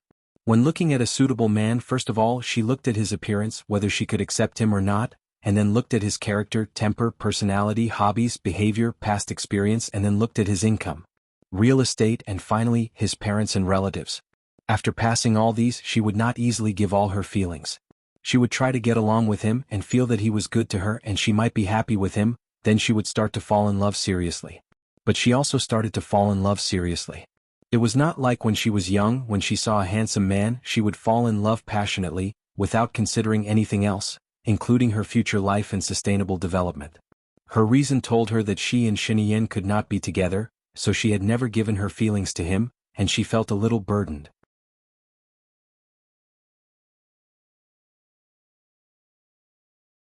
Chapter 582. Don't you think you're stupid enough? Shen Yin's voice could be heard. Lu Shuang raised her head and looked at him. She blushed at the thought of what he had said earlier on. She felt that it was not a good thing to be in such a strange mood right now. She purposely took a deep breath and curled her lips. I'm very smart, all right. I've known you for almost 16 years, but I really didn't realize that. Shen Yin did not hold back at all. Lu Shuang could not help but roll his eyes. Didn't he say that he liked her? It seemed like she was overthinking again. This guy always knew how to make fun of her. She locked the car door. Shen Yin? He could not open the car door. He frowned slightly. Stop fooling around. If you don't play the game, the bug will be gone the day after tomorrow. All right. She sighed. It was better for her to play the game. It was not so troublesome. From Monday onwards, there were still many things waiting for her to do. Lu Shuang unlocked the car door. Shen Yin threw her down jacket into the car and closed the door. Lu Shuang changed into his down jacket and opened the car door from the other side. It was cold. This winter was colder than usual, wasn't it? Shen Yin walked toward her. Lu Shuang took a deep breath. Nangong Yu is quite unlucky. She was out the moment I came. One must always be wary of others. One must never have the intention to harm others. She coveted something that she shouldn't covet. Besides, she is not a good person. She deserved it. Shen Yin's eyes were cold. But if I didn't come back, you wouldn't have these troubles, right? Lu Shuang asked. Shen Yin hugged her waist and pulled her to his side. He said with certainty, don't doubt it. You being overseas is the biggest trouble for me. Lu Shuang stared at him and was stunned for a moment. She elbowed his stomach. Let go of me. Don't you know to keep a low profile? Is it appropriate to be hugging like this in public? Those who are here are all my confidants. Don't worry. Warue, right? Nangong Yu, right? Lu Shuang pointed at the sky. Satellite? All right, I got it. He just couldn't help but want to hug her, as if hugging her would make him feel at ease. This was a kind of addiction. He let go of her and walked in front. Let's go. I'll play games with you. You're the president who has a lot of things to deal with every day. Why do you feel that I'm a femme fatale when you play games with me? Lu Shuang was thinking and talking to himself. When Shen Yin heard that, he looked at her and smiled. It has nothing to do with you. I haven't had a single day of rest in the 6 months that you weren't around. Weekends are supposed to be my break time and I want to relax too. Moreover, this game is my salary to begin with. You helped me test it and discovered that I'll give you a bonus later. Really? Lu Shuang's guilt suddenly disappeared after hearing what he said. There was not a trace of it left. Shen Yin looked at her smile. I'll give you 2 choices. 1, I'll give you 3 million and you can buy whatever jewelry you want. 2. I'll listen to you in bed for a month. Then I choose the first option, he. Lu Shuang said sneakily. Little miser. Xinyan said dotingly and poked her forehead lightly. She was older than him, so she poked his forehead too. Big miser. That's why we're a match made in heaven. Xinyan said with a smile and held her hand. She put her hand behind her back. Xinyan did not force her and brought her back to the room. The room was cleaned in a short while. The bedsheets and quilts were all changed. Lu Shuang glanced at the room and felt a chill in his heart. Are you sure that all the snakes have been cleared out? Don't worry. Don't forget that snakes are cold-blooded animals and need to hibernate. So they're easier to catch and they're not aggressive, Xinyan explained. No wonder those 2 snakes didn't attack me. Instead they burrowed into my blanket. That Nangong Yu really is a little stupid. Hehe. Lu Shuang rejoiced. It was just a false alarm and he could still chase Nangong Yu away. To be honest, he did not like Nangong Yu, who was always against her. It was a blessing in disguise. In Hua Zixing's room, Nangong Yu knelt on the ground and begged, Madam, you have to save me. I did it for you. Lu Shuang is too much. He seduced the president in broad daylight. I told you to stop targeting Lu Shuang. Stop targeting Lu Shuang. Why didn't you listen? Hua Zixing was annoyed and raised her voice. I can't stand it anymore. Lu Shuang is such a bully. He deserves to be punished for being such an arrogant mistress. I was supposed to be foolproof. Nangong Yu was indignant. Foolproof? Where did you get the snake from? It's winter now and snakes need to hibernate. Even if you wake the snake up, it will be lazy and want to sleep. Why would it attack people? Hua Zixing said angrily. The snakes were given to me by Imo. Nangong Yu looked at the maid beside Hua Rui. The maid walked forward and knelt on the ground. She lowered her head but said calmly, Miss Nangong asked me to get a few snakes. She wanted them to be poisonous. I didn't dare to disobey her order. Hua Rui, did you know about this? Hua Zixing looked at Hua Rui. Mrs. Sleeping. I didn't tell her, Imo said. That's nonsense, Imo. You're so old. I didn't expect you to not only not stop little you but also follow her. There are so many poisonous snakes in the presidential palace. Someone must have done it. You must have thought of it, Hua Zixing blamed Imo. I didn't expect Miss Nangong to use it to kill people. I thought she wanted to play. I'm sorry. I won't make this mistake again, Imo said with her head lowered. Sister, don't be angry at Imo. Imo can only listen to Miss Nangong's orders. Moreover, if Imo refuses, Miss Nangong can still find someone else to get the snakes. Moreover, she obviously did it when you weren't here. Hua Rui spoke up for her. Imo. Hua Zixing understood that Nangong Yu did it on purpose when she wasn't here. The president is very angry now. How do you think we should calm him down? I won't do it again, Nangong Yu said with a pale face. Xinyan said that you won't have another chance, Hua Zixing said. He wants to send me back to China? Then wouldn't I have wasted 3 years of my youth here? What would my father think of me? What would my mother think of me? Nangong Yu stood up agitatedly. That's why I told you not to act rashly. If I didn't act rashly, would I still have another chance? You've always said that you would make arrangements for me. You've said that for almost 3 years. Where did you arrange for me? I saw that you and that Lu Shuang have an elder sister and a younger sister. You're very close. You don't want to arrange for me at all, Nangong Yu complained. Hello everyone, I'm Qin Tang Tang. You can follow me on WeChat.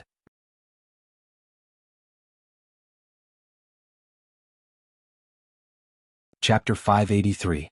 Didn't I arrange anything for you? Every time Xinyan gets drunk, you're the one who accompanies her. Every time Xinyan falls asleep, you're the one who's disappointing. Hua Zixing stood up angrily. I'm disappointing. I'm disappointing. Alright, send me back. I don't want to stay here anymore. However, you have to think carefully. After I go back, I will definitely expose the relationship between Xinyan and Lu Shuang. I will ask my father to seek justice for me. I won't let you have it easy either. I don't believe that the power of my Nangong family will always be the same. I don't believe that the Nangong family's power will always be half-hearted, Nangong Yu said confidently. Hua Zixing's eyes gradually turned cold. She took a deep breath.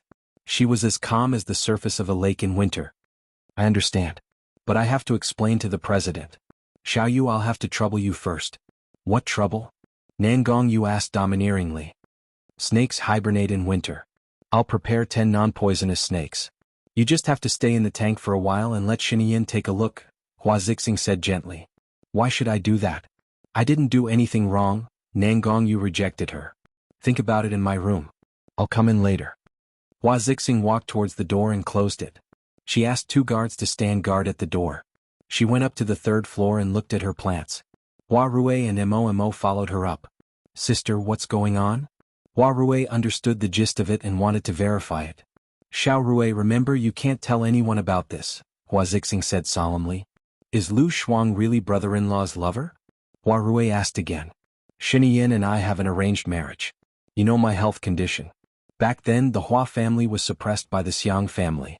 The Xiang family was getting more and more powerful.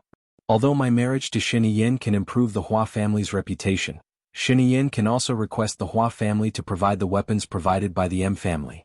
However, the Hua family still needed a strong military backing, and that was the Nangong family.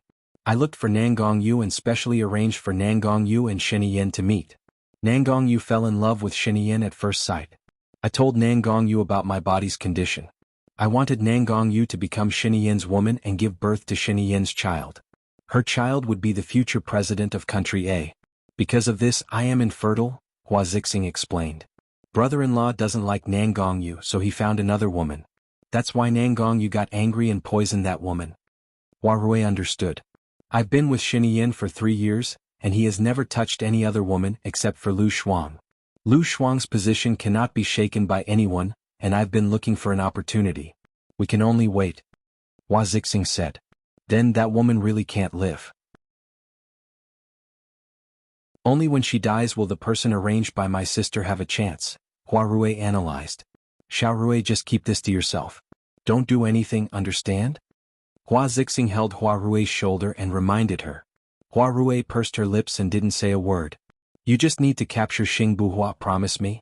Hua Zixing needed Hua Rui's promise. Xing Buhua didn't even come to see me. He's very difficult to deal with, Hua Rui said dejectedly. To many men in power, it doesn't matter who they marry. Moreover, you have stunning looks and a healthy body. What they need is power behind their backs, power that can bring them to a higher level. Xing Buhua might just be baiting you. I'll arrange a banquet so that you can meet him as soon as possible. When you meet him, you must hold him firmly in the palm of your hand. Tomorrow I will let the people from Phantom train you. Go buy more clothes in the afternoon. I will transfer the money to your card later. Hua Zixing said. Sister, I'm worried about you. You're so perfect, Hua Rui said, her heart aching. Hua Zixing smiled bitterly.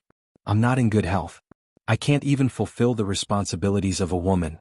How can I be considered perfect? Medical science is so advanced now. They'll definitely be able to take good care of you. When that time comes, you'll have brother-in-law in your hands. I took a look at that Lu Shuang just now.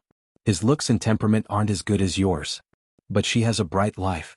When I'm with her, I can feel that she's full of life and vitality. She's generous, lazy, and carefree. This kind of personality is very attractive to men, Hua Zixing said with a smile. Sister, Hua Rui called out. Hua Zixing smiled and said, it's a pity that she doesn't understand men. I'm just waiting for the right time. There's no rush. Haste makes waste. I know what to do. Hua Rui nodded. Ever since she was young, her sister had always been the most reassuring one. What about Nangongyu? She's a little too arrogant. If we let her go, it'll be very disadvantageous to the Hua family, Hua Rui analyzed. Hua Zixing's smile remained unchanged. Xinyan is the smartest person I've ever met.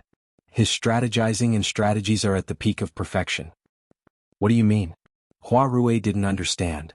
Nangongyu, don't even think about going back to America in this lifetime, Hua Zixing said with certainty. She looked at Mo and said, please prepare 10 snakes. They don't have any poison. Once they're ready, I'll invite the president. Yes. Lu Shuang was having a lot of fun when there was a knock on the door. Xinyan's eyes sharpened. He walked to the door and opened it. Mo nodded and said respectfully, President, Madam is asking for you. He replied. When he turned around, Lu Shuang's gaze was still on the computer. Some things were too cruel. He didn't want her to come into contact with them. It was good enough that he could help her vent her anger. He walked out of the door and entered Hua Zixing's room. I'm ready.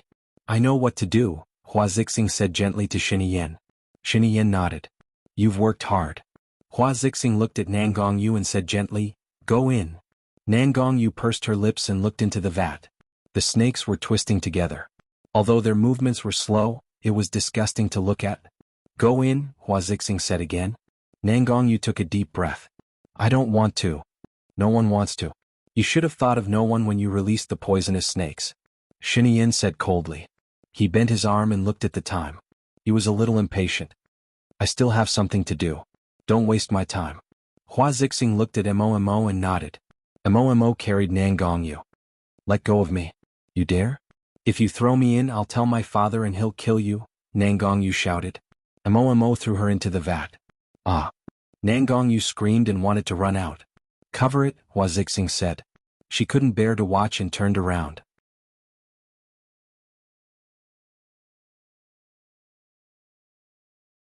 Chapter 584. Ah! Nangongyu screamed and knocked on the lid.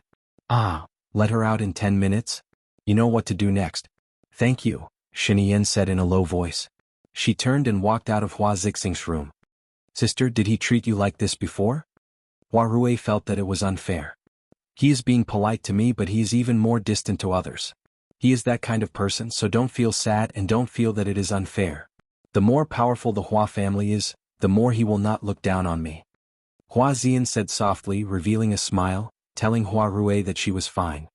The more she acted like this, the more Hua Rui felt sorry for her. Sister, you're worth better. What I have has always been the best. Alright, it's going to be too bloody. Go back with Mo first. Don't come here for a few days. I'll inform you when I'm done arranging the banquet, Hua Zixing said gently. I think Nangongyu will hate you too. She won't serve you well. I'll ask Mo to stay here. If you need anything, just tell her, Hua Rui said worriedly. There's no need. There's a maid at home. I'll get her to do it if I need anything. Don't worry, go back quickly. Remember, don't say anything you see or hear here. You won't go either, Hua Zixing reminded. Mo nodded to show respect. Hua Rui left Hua Zixing reluctantly. When the 10 minutes were up, Hua Zixing opened the lid. Nangongyu had torn off all the snakes. Her hands and legs were bitten by the snakes. Her body was covered in blood, but she didn't know if it was hers or the snake's. She looked at Hua Zixing with hatred and said sternly, Hua Zixing, you're a coward. When I go back, I won't let you off. Hua Zixing clapped her hands and 2 guards walked in. Take her away. Take good care of her. I don't want anything to happen to her. Hua Zixing, what do you mean? Nangongyu saw the 2 guards walking towards her. Xiaoyu, it doesn't matter if you believe me or not, I've always treated you as a sister. You're too impatient and don't use your brain. Unfortunately, you can't accompany me to the end. Nangongyu's face paled. Do you want to kill me? Hua Zixing shook her head and looked at Nangongyu pitifully. I've said it before, I've always treated you like a sister. As long as I'm alive, I'll keep you safe. Perhaps it's good for you to calm down and give me some time. I'll save you. What do you mean? Hua Zixing, what do you mean by that? Nangongyu grabbed Hua Zixing's shoulder in a flustered manner. You shouldn't have touched her. She's Shiniyin's Achilles heel. I've talked to Shiniyin about the pros and cons. The Nangong family, the Hua family, and the Shin family are bound by benefits. But he won't let you off. I'm sorry, Xiaoyu. Hua Zixing looked at the guards. Take her away. Seeing this, Nangongyu knew that she was going to be unlucky. She had to return to the country and seek her father's protection. She grabbed the fruit knife on the coffee table and rushed towards Hua Zihua. But before she could touch Hua Zihua, she was kicked by Hua Zihua. Nangongyu fell to the ground and was caught by the guards. Nangongyu looked at Hua Zixing in astonishment. She didn't know that Hua Zixing knew martial arts. Wasn't Hua Zixing in poor health and congenital heart disease? How could she know martial arts?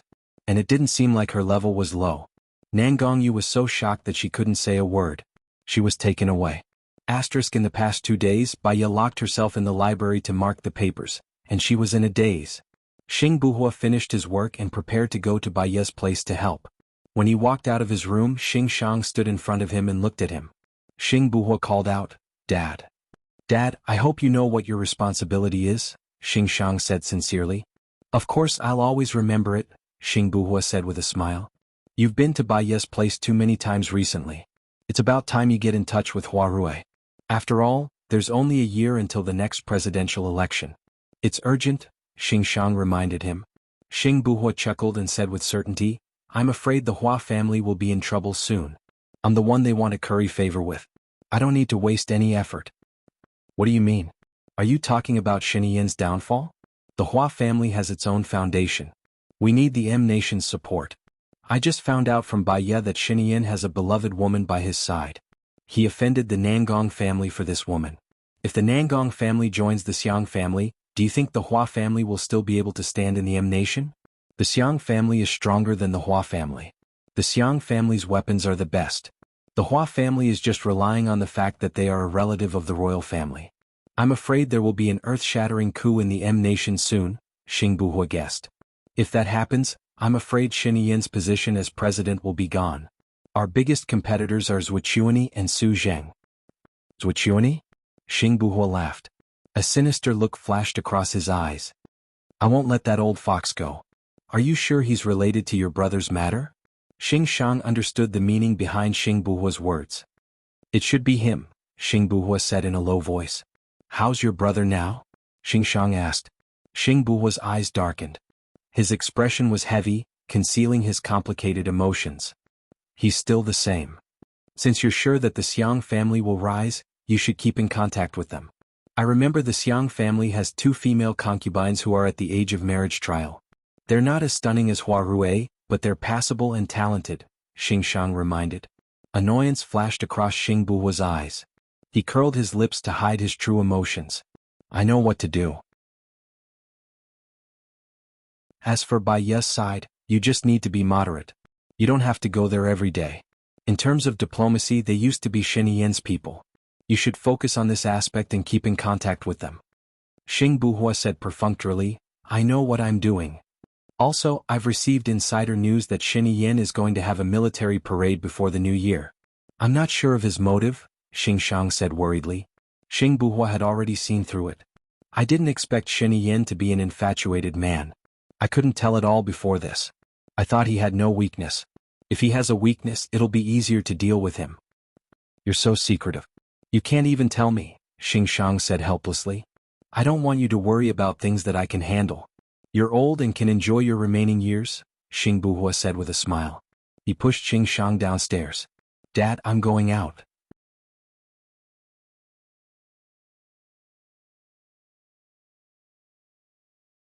Chapter 585. Xing Buhua didn't even turn back. He raised his hand above his head and waved. Then he got into the car and drove away. His brother's woman?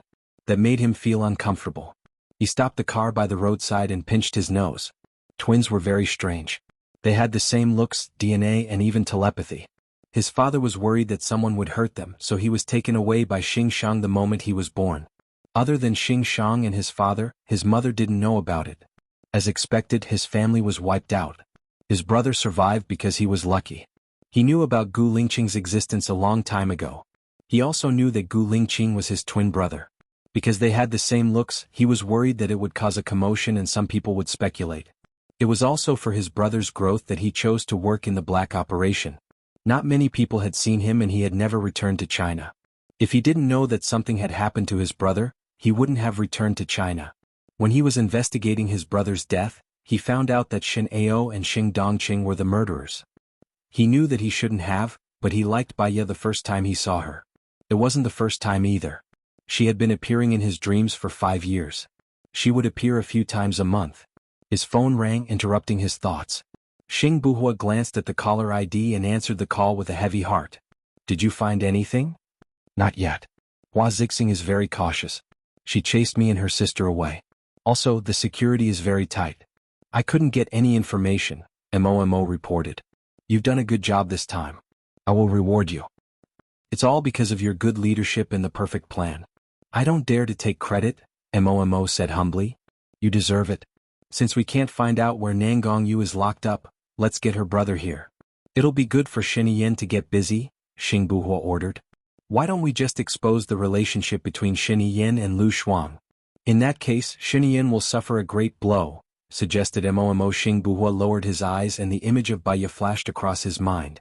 She asked him to protect Lu Shuang. He knew that Lu Shuang was very important to her. Since he had agreed, he didn't want Lu Shuang to die with Xinyan. He was afraid that Bai Ye wouldn't forgive him if she found out the truth one day. Do you have direct evidence to prove that they are related? Xing Buhua asked coldly. Nope. But Hua Zixing admitted it. Hua Zixing is unusually calm and rational. Besides, she knows the big picture. She's definitely not what you see. When Xinyan is pushed to the forefront because of Lu Shuang, she will definitely side with Xinyan. Moreover, Xinyan can become the president because he controls the media. Most of them don't have concrete evidence, so it's hard for them to make an impact on him, Xing Buhua analyzed. I get it. I'll use our diplomatic skills to get Nangong Yu's brother to visit, Mo reported. Okay. Xing Buhua hung up the phone and looked at the rearview mirror. A light flashed across his eyes and he sped up. A car behind him sped up as well. He sped up and drove up the mountain. The car also drove up the mountain. When they reached the top, Xing Buhua stopped the car. The car followed closely behind. Xing Buhua leaned against the car door and lit a cigarette. The smoke lingered in the air. Qiu Ting got out of the car and ran to Xing Buhua. Xing Buhua, where are you going? Xing Buhua blew a puff of smoke at her and looked at her lazily. He said indifferently, does it have anything to do with you? You're going to see Baya, right? Qiu Ting said hatefully. Her eyes were filled with jealousy, hatred, and hostility. Xing Buhua frowned and put his hand on the car. He became more arrogant. I'm going to see Hua Rui. I heard that she's trying her best to see me. She's a famous beauty in Country M. I'm going to meet her. What? You're going to marry Hua Rui? Qiu Ting was not calm anymore. In terms of looks, it's not a bad idea to marry her. As for the rest, I have to look at other aspects. After all, I have many choices now. Today, my father is going to introduce me to the daughter of the Xiang family. I can give it a try, Xing Buhua said. How did you become like this? Shameless. Qiu Ting said angrily. Her eyes were red. Qiu Ting, I hope you understand that I'm going to be the president in the future. My wife will be chosen by a famous family. I'm still thinking about which family, but this won't change.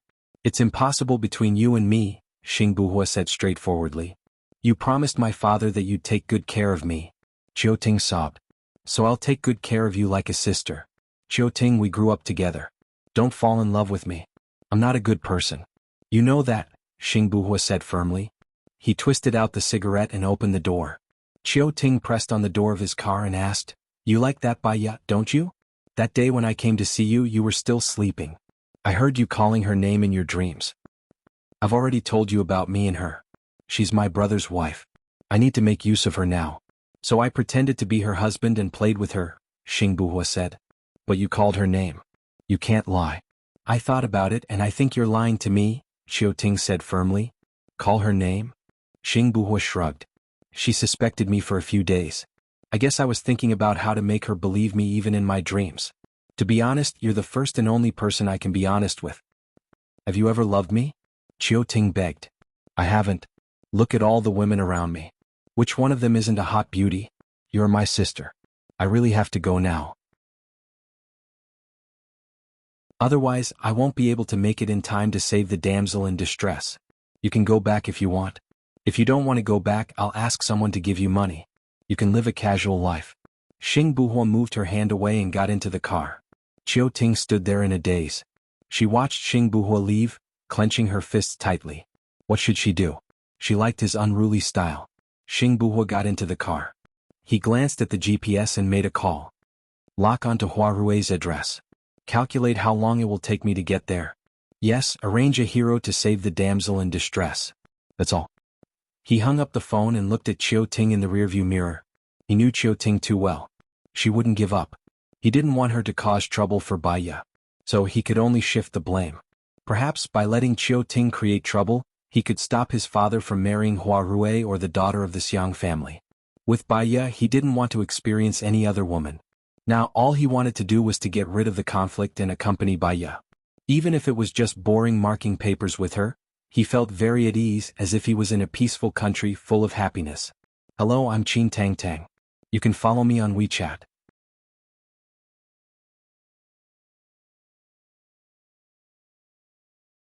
Chapter 586.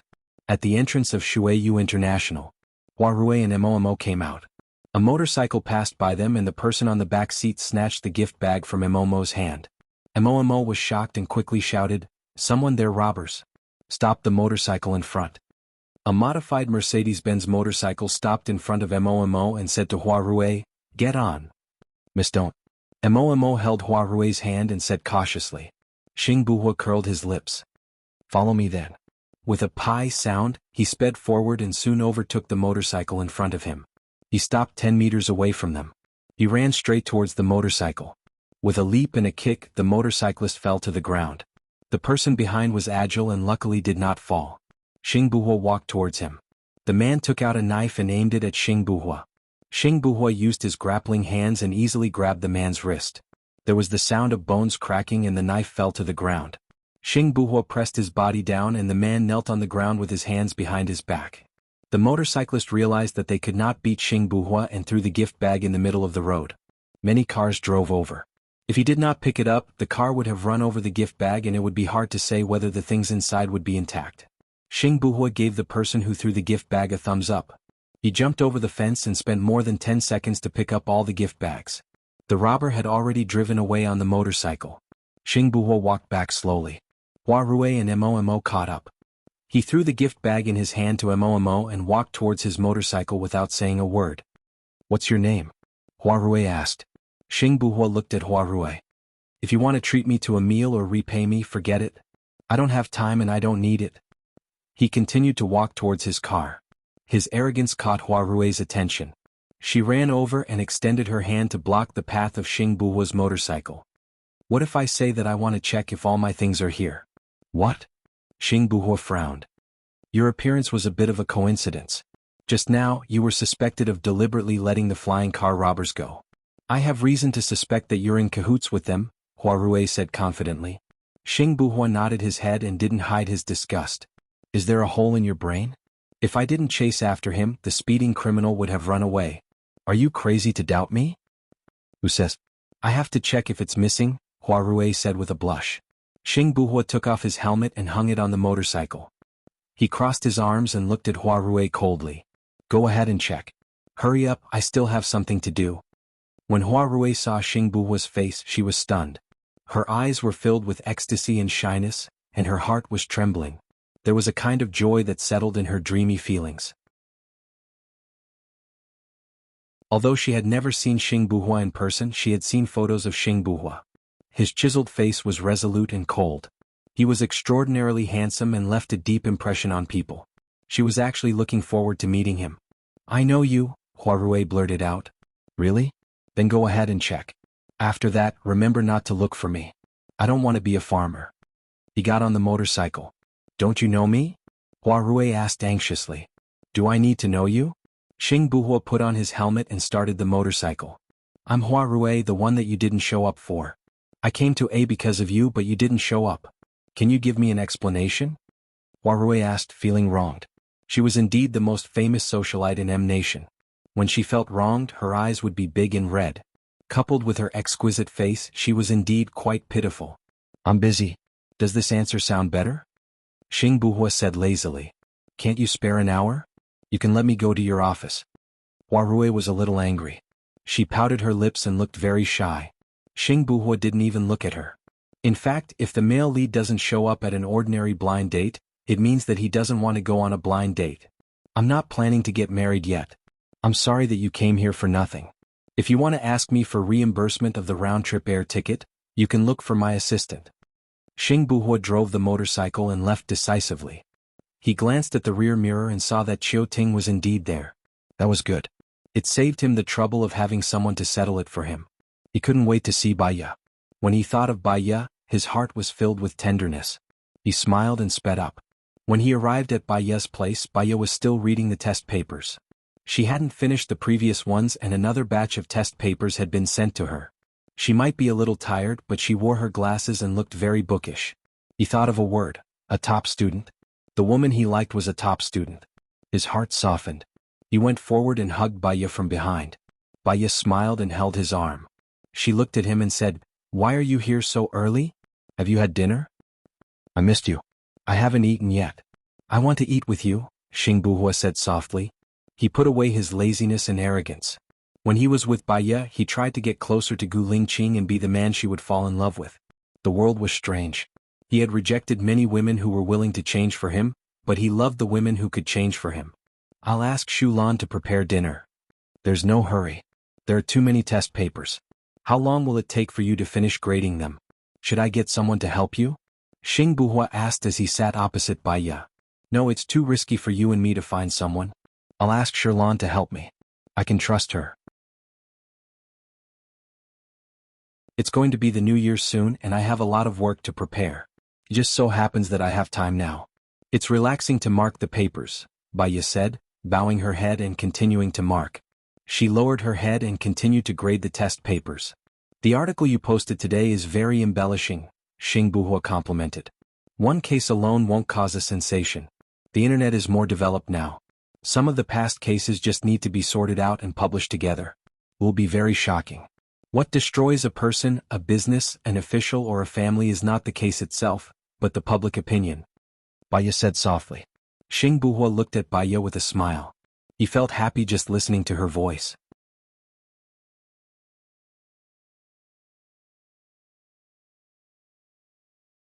Chapter 587. Yes, Baya answered. By the way, the position of the head of the finance department is vacant now. Many people are eyeing this position. It won't take too long. At most, it will be delayed until the beginning of next year. What do you think? Xing Buhua continued to ask. Baya stopped and her expression became serious. She looked at Xing Buhua and said, this position may be through election because there are too many people who are eyeing it. Our people may not be able to get it. I also want to discuss this matter with you. I want to create a big event, but... Baya wanted to say something but stopped on second thought. But what? Xing Buhua asked. Although the incident with Alan successfully pulled Xing Dongqing down, I'm also worried about the reputation of Country A in the international arena if there is another big event. If it causes the currency of Country A to depreciate, it will be an act of harming others without benefiting oneself. I can't do it, Baya said thoughtfully. Xing Buhua showed a doting smile. Baya was not only beautiful but also gentle, affectionate, smart and far-sighted. She was also very kind. Her kindness was hidden under her strong appearance. It was just revealed inadvertently, but it had already made him unable to control his heart. She could care about the world. Gu Lingqing was really lucky to have met her at such a young age. It's simple.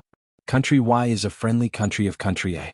It has always been Country A that has been supporting the economic development of Country Y.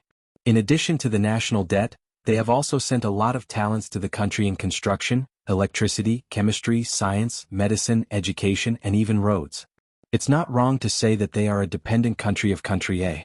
It's a problem, Xing Buhua said. I seem to have heard about this. She didn't care about this before, but now she had to care about it.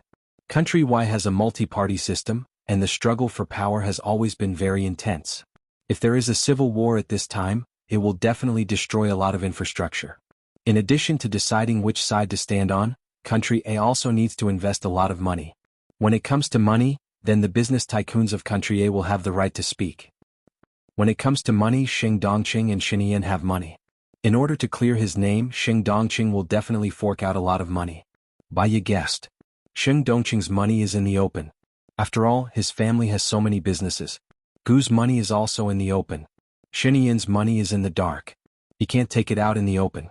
No matter how much money Xing Dongqing took out, it would only be a whitewash. It was impossible for him to restore his position as the finance minister within a year. Then the one who has the right to speak is you, Xing Buhua suggested. In this way, not only can my people be the finance minister, but they can also establish the international reputation of a country. It's a pity for the people of Y country. Baya lowered her eyes. She recalled what Grandmaster Gufa had said. If she wanted to be the best of the best, she would have to step over countless corpses. Full of blood. She didn't want to. She was a human and so were those people. She didn't feel superior, so she felt a little burdened. People shouldn't think too much. If they understood human nature too well, they would feel sad. When my people go to coordinate, I will tell them not to bring harm to the people. Xing Buhua promised. Without a fixed residence, how can they not be affected by the smoke of war? It's hard to control the development of the situation. Moreover, a country can't participate in the civil war. Look at the war in X country. It's been 5 or 6 years and it's still not over. Baya leaned on the table. Don't worry. I promise that this war will only last for a few months. I have a way. Trust me, Xing Buhua said softly. He always said that he trusted her. The only thing she could do was to trust him. Lingqing, I'm a little tired. I want to rest for a while, Baya said softly.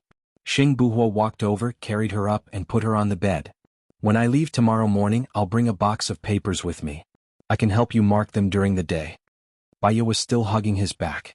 You have your own things to do during the day. I'll be fine here. I'll mark them slowly. With something to do, I won't miss you so much. Xing Buhua raised the corner of his mouth, revealing a bright smile. You miss me? Where? Baya blushed. The last time she promised to help him, he rejected her in the end and went to the washroom to do it. They really hadn't been in contact for a long time. I'll be 3 months soon, Baya said implicitly. Xing Buhua looked at her deeply. There's no hurry. You sleep first. I'll mark the papers. When you wake up, let's eat together. Baya leaned against the pillow and looked at him. Tomorrow is Monday. If you're not busy, come over for dinner. I'll make you your favorite, braised pork with preserved vegetables. Okay. Xing Buhua returned to the chair and continued to mark her papers. Baya looked at him. She was very tired, but she couldn't bear to close her eyes. She hoped that nothing would happen between them. She hoped that they could get their revenge smoothly and leave safely. In the future, their whole family would be happy together. She missed Yan. Sleep, I'm not leaving. We can see each other every day, Xing Buhua said softly. Baya slowly closed her eyes and breathed evenly. Xing Buhua turned off the music and came over to cover her with the quilt. He continued to mark the papers. That night she had a dream. She dreamt of Gu Lingqing. He was trapped on an isolated island that was only a square meter in size. There were no trees around him and he was surrounded by the sea. He looked at her deeply and had many things to say to her. But she couldn't hear him. Looking at him all alone, her heart suddenly ached. A heavy sadness rushed out from her heart like a tide. Suddenly Lu Shuang stood behind her. Baya had a bad feeling in her heart. She shouted, No, Lu Shuang, don't. Lu Shuang pushed Gu Lingqing off the island and looked at her with a despairing smile. She felt helpless and knelt on the ground. Lu Shuang, don't. Lu Shuang didn't listen to her. He jumped off the island and into the sea. She was the only one left on the island. She was all alone. She was so sad that she jumped into the sea without thinking. But her heart still ached and she had difficulty breathing. She opened her eyes. The pillow was already wet. What she saw was Xing Buhua's worried face. What's wrong, Xiaoya? Did you have a nightmare? Baya hugged Xing Buhua and said in a choked voice, I dreamed that you died. Lu Shuang died too. I saw you die. I was so lonely, so I jumped into the sea and died with you. A strange look flashed through Xing Buhua's eyes. He comforted her. I won't die. If I die, I will die after you. I won't let you live alone. Dreams are the opposite. Look at your silly face. Yes, dreams were the opposite. He was still alive. Lu Shuang was still alive. But just thinking about it made her feel sad.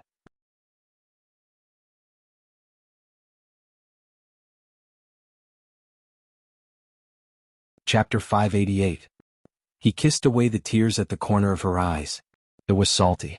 Baya calmed herself down and asked, What time is it? Xing Buhua bent his wrist and looked at his watch. It's 8:10 p.m. Are you hungry? Baya nodded. I'll ask Shulan to bring you food. Do you want to hide? All right. Baya called Lin Shulan. Madam, are you hungry? I'll go and prepare the food now, Lin Shulan said. A little more. When Baya said a little more, Lin Shulan understood immediately. He smiled and prepared enough food. He went to the library and knocked on the door. Baya opened the door. Madam, I've brought the food to you. I'll bring the test papers over later. I've already graded them according to your instructions. I'll bring some more later. I'll be able to bring a few thousand more copies out tonight. Thank you.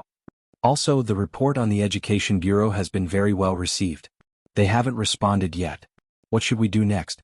Lin Shulan asked. Continue to publish the report. We've sent people to the school to collect evidence. Send it to my email after you've sorted it out. I'll contact Du Xinbo directly. Got it? Lin Shulan said happily.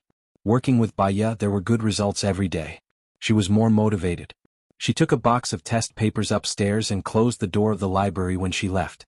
Xing Buhua came out from the shadows and reminded her. You're targeting the entire Education Bureau. I'm worried that it will collapse. This is not a good sign. Baya paused for a moment and came to a sudden realization. I was thinking of blowing things up and making the education minister take the blame and resign. Now that you mentioned it, it reminded me. Actually, it's enough now. Next, we're not targeting the cases of the various schools. We're targeting the education minister himself. For example, do you have any problems with his style and have he done anything against the law?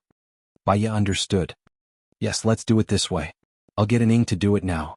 Baya immediately called Zhang Xingyu and gave him new instructions. Zhang Xingyu was very motivated to work with Baya. Moreover, Baya gave everyone in an Ing a salary of 3,000 yuan. They were very motivated. Yes. Xing Buhua smiled. He knew of Gu Lingqing's an Ing. They only listened to Gu Lingqing's orders and were directly under Gu Lingqing. They could even ignore the president's orders. But now they completely obeyed Baya. In some ways she was indeed more popular. Lu Shuang woke up early in the morning. He opened his eyes, sat up and looked to his side. Xinyan was no longer there. She remembered that he had the habit of jogging. This habit was the same as Baya. She chose a small suit from the cabinet, tied her hair into a braid and put on makeup. She darkened her skin, thickened her eyebrows and made herself look more boorish. Her lips were darker, making her look colder. She even applied shadow powder on her face to make it more three-dimensional. She was going to follow Xinyan from today onwards. She might attend many public events, especially during the military parade. If she dressed up too gorgeously, it would be too eye-catching. It was best to keep a low profile. The uglier she looked, the less likely those fans of Xinyan would attack her. She went out. Xinyan had just finished jogging and came in from outside. When he saw her, he was stunned. You just climbed out from the coal. Why are you so dark? Lu Shuang rolled his eyes at him. It's so early in the morning. Can't you say something nice? Mine is called smoky makeup. Xinyan sneered. I heard that smoky makeup only darkens the eyes. Your whole face is black. He paused. Don't tell me your whole body is black too? Lu Shuang did not want to talk to Xinyan anymore.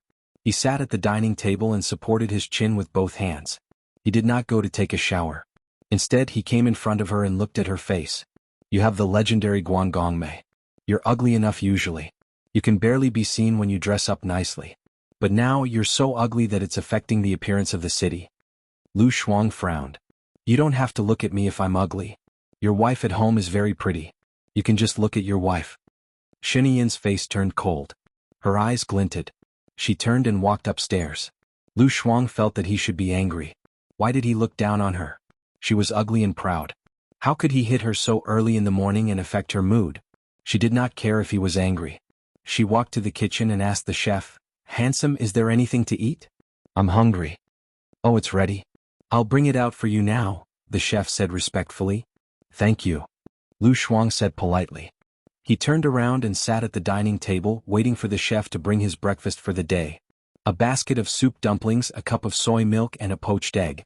Call me if it's not enough, the chef said. Thank you. It's enough. You're really good. I like it, Lu Shuang praised. The chef smiled and went to the kitchen to continue working. Lu Shuang was almost done eating when she saw Xinyan and Hua Zixing walking down the stairs. They were whispering something. A talented man and a beautiful woman. What a perfect match. She lowered her head and ate the last steamed bun before walking out of the restaurant. Xinyan's face turned colder. She frowned. Where are you going? Lu Shuang looked at her lazily. I'm going out for a walk. I won't affect your appetite. Call me when you're leaving. She did not wait for Xinyan to speak and left. Xinyan had nowhere to vent his anger, so she sat down on the chair. What's wrong? Did you two fight? Hua Zixing asked gently. I said that her makeup is ugly, Xinyan said. Girls hate it when people call them ugly. You should apologize to her later. I don't think she's a petty person. She'll be appeased soon, Hua Zixing said with a smile. Xinyan reflected. He was angry because she always used his wife to stop him. He had said and explained many times that he and Hua Zixing were just in agreement. She even said that it would be better for him to go see his wife. She looked like she didn't care at all. He did not know what he was thinking at that time. He just felt angry. Maybe he felt that she was being unreasonable. But thinking about it, when had she ever been reasonable? I'll go see her first. Xinyan got up and went out without breakfast to look for Lu Shuang. Hua Zik stared at Xinyan's back as a strange emotion flashed through her eyes.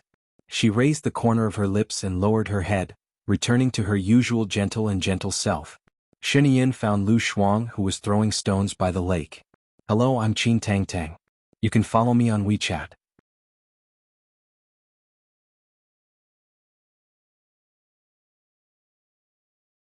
Chapter 589. She grabbed a handful of them and threw them one by one. She liked to hear the thud as though she was throwing away her anger. Why was she angry?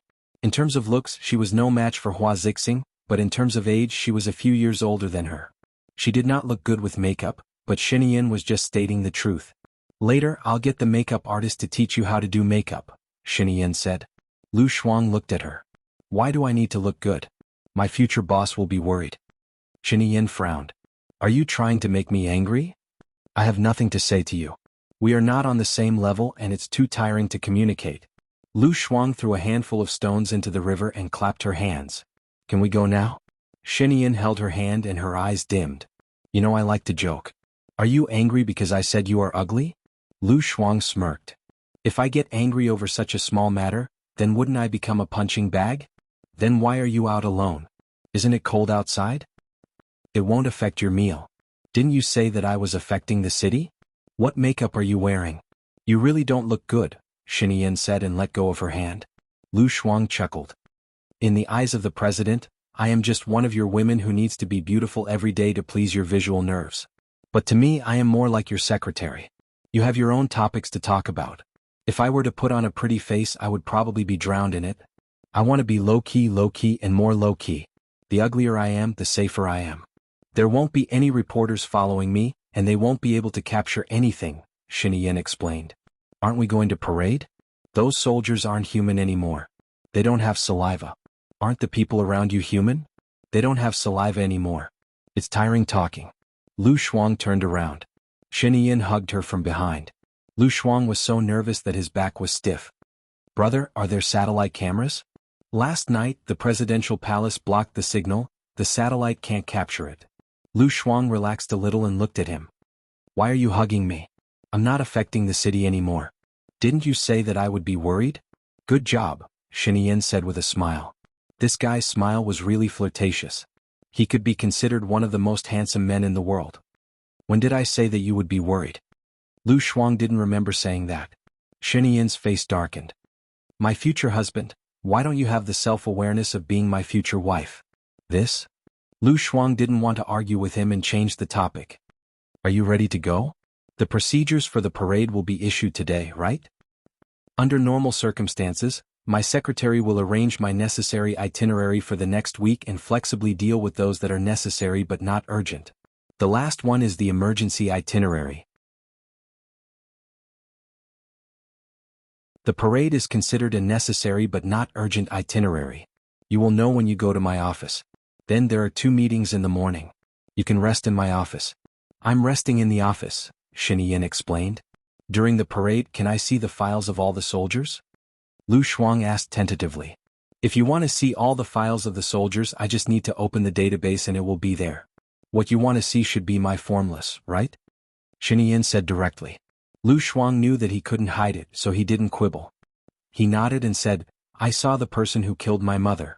He was wearing the same clothes as the person who tried to assassinate me on the island. Gu Lingqing said that it was formless. Formless belongs to me. Their information is not in the database.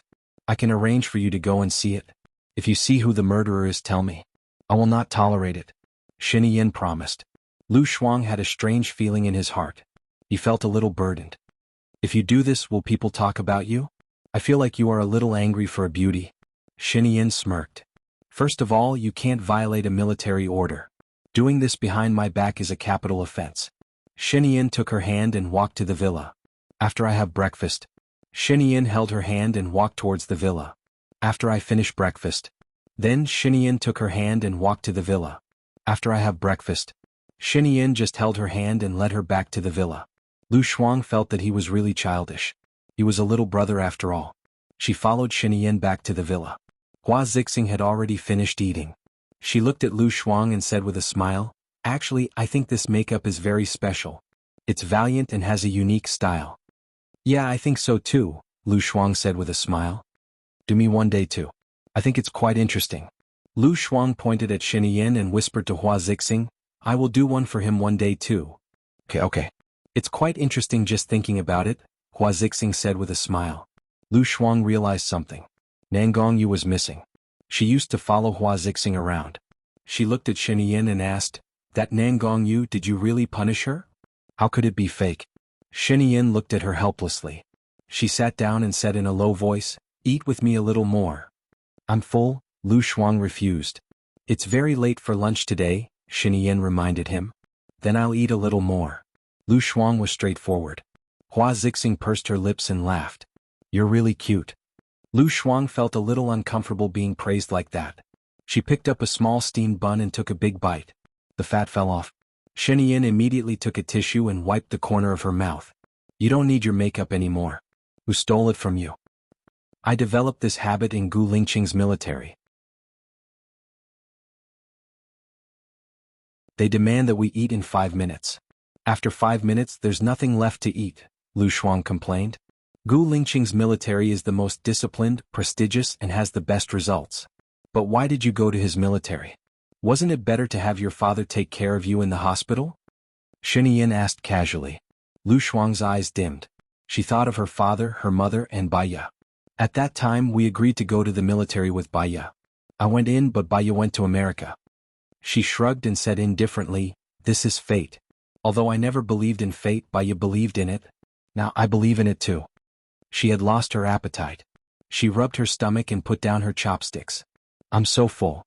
I feel like I've gained 2 kilograms in the 2 days I've been here." "You look better with more weight." "Hey Yin, how much do you dislike my looks?" Lu Shuang glanced at him. "Other than your looks, your IQ is worrying too," Yin said with a smile.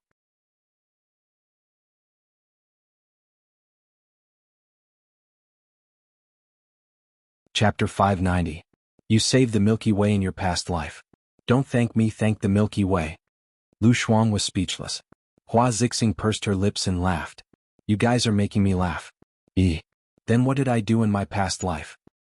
"You are the Milky Way," Lu Shuang said. He. Hua Zixing laughed so hard that she was about to cry. Yin put down her chopsticks. "All right, get ready to leave in 5 minutes. Put on a down jacket, the weather forecast says it's going to be cold." "Can I move my computer? Didn't you say you have 2 meetings in the morning?" "There are a lot of files in your office. I'm afraid I might accidentally delete them," Lu Shuang said softly. "Follow me in the morning, I'll take you to the cabinet," Hua Zixing said softly. "The cabinet? I still need to level up, there won't be any bugs tomorrow," Lu Shuang rejected her politely. Hua Zixing looked at Yin. Lu Shuang surprised her once again. Many women wanted to go to the cabinet, which was filled with the wives of the rich and powerful, but Lu Shuang only wanted to play games. How could such a woman become the president's wife? Yin also noticed this and said in a low voice, "I can delay the bug for a few more days. Follow Zixing to the cabinet, I'll have to trouble you to take care of her." "Don't worry, I'll definitely take good care of her." Hua Zixing smiled. 5 minutes later, the 3 of them sat in Yin's car. Lu Shuang sat in the front passenger seat and Colonel Cheng drove. Lu Shuang turned to look at Yin, who was pretending to be asleep. "I suddenly thought of something, where's the reward you mentioned?" "The reward for saving the Prime Minister." Yin opened her eyes, a cunning look in them. "Didn't I transfer 3 million to your account? Isn't that because I'm good at games?" "That level? He only knows how to hide." Yin couldn't help but complain. "Yin, you're so shameless." Lu Shuang couldn't help but complain. Seeing that Lu Shuang was looking at her in disappointment, he smiled. He loved teasing her the most. It was an addiction and a hobby. He said, "I've already asked my secretary to prepare a reward for you. It'll be spectacular." "Spectacular? Even more spectacular than 3 million? Lu Shuang asked tentatively. "I remember you were a lieutenant when you were in Gu Lingqing, weren't you? You've made a great contribution this time, so you'll be promoted to captain. It's very difficult for ordinary people to be promoted," Yin explained. "That? I think 3 million is more practical," Lu Shuang hinted. Yin ignored Lu Shuang. She closed her eyes and continued to pretend to sleep. Lu Shuang muttered softly, "Cheapskate, drink some cold water." She felt that the last 2 sentences were inappropriate, so she didn't say it out loud. Yin heard it and smiled. She was in a good mood. He remembered something that happened when he was young. At that time, the high school entrance exam was a test for physical education. Therefore, in the 3rd year of middle school, physical education could not be neglected, especially the 800-meter long-distance race. That day he saw her give a bottle of Coke to a boy in her class. That boy was only as tall as his neck. At that time he had ridiculed her. What kind of taste did Lu Shuang have? Not every boy who was less than 1.6 meters was a fighter jet. He easily snatched the coke from the boy and drank it. He even treated the whole class except for Lu Shuang. He heard Lu Shuang saying that cheapskate, drink cold water, marry a wife and only have one leg. In the end, she tripped over him while running and twisted her leg. He was in a very good mood. When he passed by Lu Shuang, he felt refreshed. He even teased, "Yo, now you only have one leg left." Later, he found out that Lu Shuang didn't pay for the drink. She borrowed $2.50 from the boy. The boy gave her $5 and asked her to bring him a bottle of Coke. He was kind enough to let the boy go. However, the boy never dared to lend money to Lu Shuang again. The car entered Shen Yin's workplace. After the inspection, it stopped at Shen Yin's office. The guard came to open the door. Shen Yin and Hua Zixing came down. Lu Shuang followed Shen Yin into the office building. Shen Yin's secretary was a white-haired old man. He wore a suit and looked very elegant. He was like a respected teacher in a martial arts novel, with a cool and proud temperament. There was a special logo on the belt of his suit. It should be a work uniform. She had come with Shen Yin on Friday, but she didn't see this person. He asked for leave last week. He is my secretary. His surname is Jiang. You can call him Secretary Jiang from now on. He is in charge of all the secretaries here. He is a very responsible and meticulous senior. I have a lot to learn from him, Shen Yin explained to Lu Shuang. There were very few people that Shen Yin could learn from. Lu Shuang nodded politely. Nice to meet you, Secretary Jiang. I am Lu Shuangshin, President's assistant. Secretary Jiang nodded indifferently, indicating that he understood. She works directly under me. I will ask her to do some things, Shen Yin said. Only then did Secretary Jiang place his gaze on Lu Shuang's face. He looked her up and down as if he was trying to gauge her capabilities. Lu Shuang felt guilty under his gaze. She straightened her back and tried to look at him directly. At least she didn't look inferior. Take good care of the president, Secretary Jiang said in a low voice. In front of others, Lu Shuang didn't dare to be too presumptuous. She nodded politely and said, I will follow your instructions. Shen Yin smiled. Sometimes when Lu Shuang pretended to be good, she could really fool people. He remembered that she didn't do her math paper once. At that time, many people didn't do it. The teacher got angry and asked those who didn't do it to stand up. Many students stood up and the teacher called their parents. He saw that she didn't do it, but she didn't stand up. She pretended to be calm. He hated that she ignored him, so he raised his hand and told the teacher that she didn't do her math paper. The teacher walked towards her and asked angrily, Where is the math paper? He saw that she said calmly to the teacher, I left it at home. I will bring it tomorrow. In the end, the teacher really let her go. She didn't have great wisdom, but she still had the ability to be anxious. Tell me the main schedule for this week, Shen Yin said. You have 2 meetings in the morning. The main contents of the meetings are about the election of the finance minister, the reform of the education bureau, the discussion of the military parade, and the maneuver of the North and South military regions. This week, you need to visit the old cadres, the empty nesters who were elected last month, and the 2 orphanages. You see, I still need to do those things. I will participate in the invisible maneuver this week. In addition, find a reason to invite successful entrepreneurs from 22 states to City A. I want to meet them, Shen Yin said.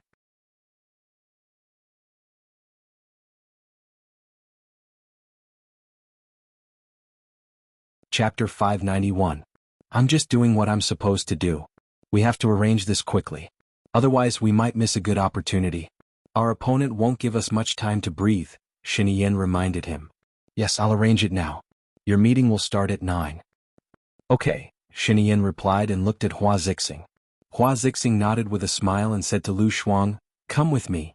Lu Shuang walked towards Hua Zixing and looked back at Shen Yin. He was looking at her too, and the corners of his lips curled up slightly. There were some things that she did not understand. For example, why did Secretary Jiang say that he was more resourceful and far-sighted than her father when he said that he wanted to meet entrepreneurs? The current him seemed to be different from the arrogant and wicked boy he was when he was young. He was more mature, calm and shrewd than before. It felt like a boy had grown up to be a man. She had a strange feeling in her heart and she felt a little flustered. She lowered her head and followed Hua Zixing. Don't worry. Just stay by my side when the time comes. I can introduce you to the important members. If you don't want to do anything wrong, try not to talk. I'll help you, Hua Zixing said gently. Madam, there's actually no need, Lu Shuang said. I'm not interested in these things. You'll have to interact with them in the future. This is your job and responsibility. You can't avoid it. Maybe it's because your life is simpler, but it doesn't matter. I'll try my best to teach you. If there's anything you don't understand, you can ask me, Hua Zixing said gently. Lu Shuang wanted to say something but stopped. He was afraid that if he said that he wanted to leave and if Xinyan found out, it would be hard for her to leave. So he held back and followed Hua Zixing to the cabinet. There was a special meeting room in the cabinet. It was filled with women, and they were all seated according to their positions. The most respected one was Hua Zixing. Hua Zixing was the head of the cabinet. The higher the position, the closer they were to Hua Zixing. Lu Shuang felt that it was inappropriate for him to sit near Hua Zixing, so he walked towards the last seat. Hua Zixing held Lu Shuang's hand and said, Nangong usually sits at the first seat on my left to record the meeting minutes. She's been sick for the past few days, so you'll have to take her place. The meeting minutes are on the table in the corner. Hua Zixing's voice was soft and gentle, neither too loud nor too soft. It was just loud enough for everyone to hear. She explained the reason why Lu Shuang came here so that others wouldn't feel weird when she sat in the first seat. Lu Shuang felt that Hua Zixing's EQ was extremely high. It was something that she could never learn. He nodded respectfully and went to pick up a book and a pen from the table in the corner. Then he sat at the first seat on Hua Zixing's left. Let's have a casual chat. It's almost the new year. What kind of gift would you like to receive and give? Hua Zixing said with a smile. The meeting was dead silent. No one said a word. Lu Shuang didn't know what was going on, so he definitely wouldn't speak. Sitting down was torturous. She would rather play games in front of the computer than now. Hua Zixing looked at Su Zheng's wife on her right. Mrs. Su, what do you think? I think it's a token of our sincerity. Let's just do the same as the previous years. Su Zheng's wife didn't have her own opinion. If it's the same as the previous years, won't it be too perfunctory? Mrs. Zhuo, what do you think? Hua Zixing asked Zhuo Chuanyi's wife. I think we should give out a supermarket card. It can increase the nation's output and also let everyone buy what they like. It's a win-win situation, Mrs. Zhuo Chuanyi said. I think it's a good idea. It's more popular and convenient to apply for a supermarket card, someone added. Won't that be too boring? I think it's also a perfunctory idea. Hua Zixing said after some thought. She looked at Lu Shuang. What do you think? Lu Shuang was stunned. I think we can just vote by raising our hands. Those who think it's good, raise your hand. Those who think it's not good, don't raise your hand. Okay, let's vote by raising our hands. Those who think it's good, raise your hand, Hua Zixing said gently. Lu Shuang was the first to raise her hand, and the others followed suit one after another. Then we'll give out a supermarket card and a box of apples. We hope that everyone is safe and healthy. Is that okay? Hua Zixing asked. No one objected. However, Lu Shuang felt that the atmosphere in the meeting room was a little weird. She was a layman, so she kept her head down and wrote in her notebook. New Year's goods, a supermarket card and a box of apples. I'm going to the orphanage next week. Does anyone want to go with me? Hua Zixing asked. Sir, I'd like to go with you. Lu Shuang saw a woman in her 50s raise her hand. Her voice was trembling and she sounded like a yes man. Lady Zheng, you shouldn't go. Your husband is in the limelight now. It's not appropriate for you to go to the orphanage to see those innocent children, someone retorted immediately. The wife of the Minister of Education didn't look good. She said awkwardly, those are the doings of his subordinates. He doesn't know about it. He's being wronged. Some places are too far away for him to manage. It's just something that happens in the corner. That's exactly what you're doing. I think there's a big problem with the Ministry of Education. These students are the future of the country. What you're doing is shaking the foundation of the country. The Minister of Education's face was pale. She said angrily, Mrs. Chen, how can you say that? How is it shaking the foundation of the country? According to you, even a plastic bag thrown from the window can make a big hole in the ground? Is this the same thing? The Ministry of Education is training the next generation of the country. Your husband let some bad students replace the good students. Those bad students have bad characters. They commit murder and arson. They will also lead the good students astray. This kind of behavior is very bad. It's no wonder the foundation of the country will be shaken in the long run. What do you mean my husband let them do that? My husband doesn't know at all. If he knew, he wouldn't let this happen, the wife of the Minister of Education argued. Your husband is in charge of this. If he doesn't know, isn't that a dereliction of duty? Mrs. Chen said sarcastically. Chen Miao, you're in cahoots with that Baya, right? Are you her lackey? The wife of the Minister of Education said harshly. Lu Shuang's heart skipped a beat when he heard the name Baya.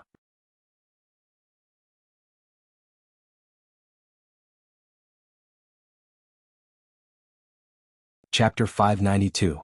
She recalled a lot of her past experiences with Baya. The two of them went to the hospital for their internship together. As they were both newbies, they naturally got closer when they entered. As Baya's personality was rather cold, they didn't interact much with each other. The turning point was when the internship was about to end. She caught a cold and was in a daze the entire day. She didn't even finish her thesis and thought that it would be bad luck. She didn't expect that Baya would finish it for her and hand it in. She was a loyal person. After that, she became especially close to Baya. Slowly, the two of them became good friends. If it wasn't for her mother's matter, she would probably still be best friends with Baya. Unfortunately, there were no ifs in the world. Her mother wouldn't have come back to life. Now, Baya was already high up in the sky. The two of them were like strangers. In her heart, there was always some bitterness. The feelings in the past were really sincere. Her heart wasn't made of stone. It would not feel anything. Lu Shuang, what do you think? Hua Zixing asked. Lu Shuang came back to her senses. She was immersed in her memories and didn't hear what they were talking about. Oh, I don't understand. I won't comment. Hua Zixing was stunned and smiled. She really didn't expect Lu Shuang to have such an answer. Did she overestimate her? Can anyone explain in detail? Hua Zixing said gently. It's like this. This lady Zheng is the wife of the Minister of Education. Now that there's a big problem in the Ministry of Education, I don't think it's appropriate for the minister's wife to follow the president's wife to the orphanage, Qin Miao said. What's inappropriate about it? I want to see that the child's heart is good. If you insist on scaring people like Baya, I feel that you have bad intentions, the minister's wife said angrily. Nowadays, everything that's being posted on the internet is the truth. How is it an alarmist? Look, the child's heart is good. Who would believe that? If it was good, why would they let a poor student take over the position of a good student? Qin Miao refused to let go of this matter. Lady Zheng said that her husband didn't know about it. I believe that the Minister of Education is also investigating this matter. I don't think the children in the orphanage should be involved in this matter. What do you think? Mrs. Wuxia said. She was experienced and prudent. As soon as she spoke, everyone was silent for a few seconds. Hua Zixing smiled and did not speak. Mrs. Zhua, Deputy Director Zhua, is in charge of the education department. You won't cover for her, will you? Qin Miao said sarcastically. If they find out the truth, they will definitely be punished severely. However, before the truth is out, it will show that they have bad intentions to speculate and slander us. Mrs. Qin, your husband is the director of the Provincial Public Security Bureau. What do you think? Mrs. Wuxia said calmly. Maybe it was because of her age and experience. Although she said this with a smile, it was a strong deterrent. I've said what I think. I can't do anything if you want to cause public anger. If you don't listen to good people, you will suffer. Qin Miao shrugged and looked indifferent. Lu Shuang, what do you think? Hua Zixing asked softly. Lu Shuang blinked. Didn't Hua Zixing tell him to talk less? He kept asking her what she thought. Did she think that the meeting could be adjourned? Actually, Lady Zheng wants to go to the orphanage to whitewash herself and make everyone think that she is very caring. Because she went with the president's wife, she also wants others to know that the president doesn't think that there is a problem with the Minister of Education. She wants those who are watching the show to shut up. Mrs. Qin thinks that the Ministry of Education is in the limelight now. If she goes with the president's wife to the orphanage, it will drag the president down with her and make others think that the president is unfair. Also, if there is a problem with the Ministry of Education, whitewashing herself like this will make people hate her. I think that going to the orphanage is fine. After all, everyone has the responsibility to love the orphans. However, it is not suitable to go to the orphanage when it is in the limelight. It will make people feel that there is something wrong with it. But I don't know much about it. In the end, it is up to you to decide. Lu Shuang smiled at Lady Zheng to show his friendliness. Everyone fell silent after she finished speaking.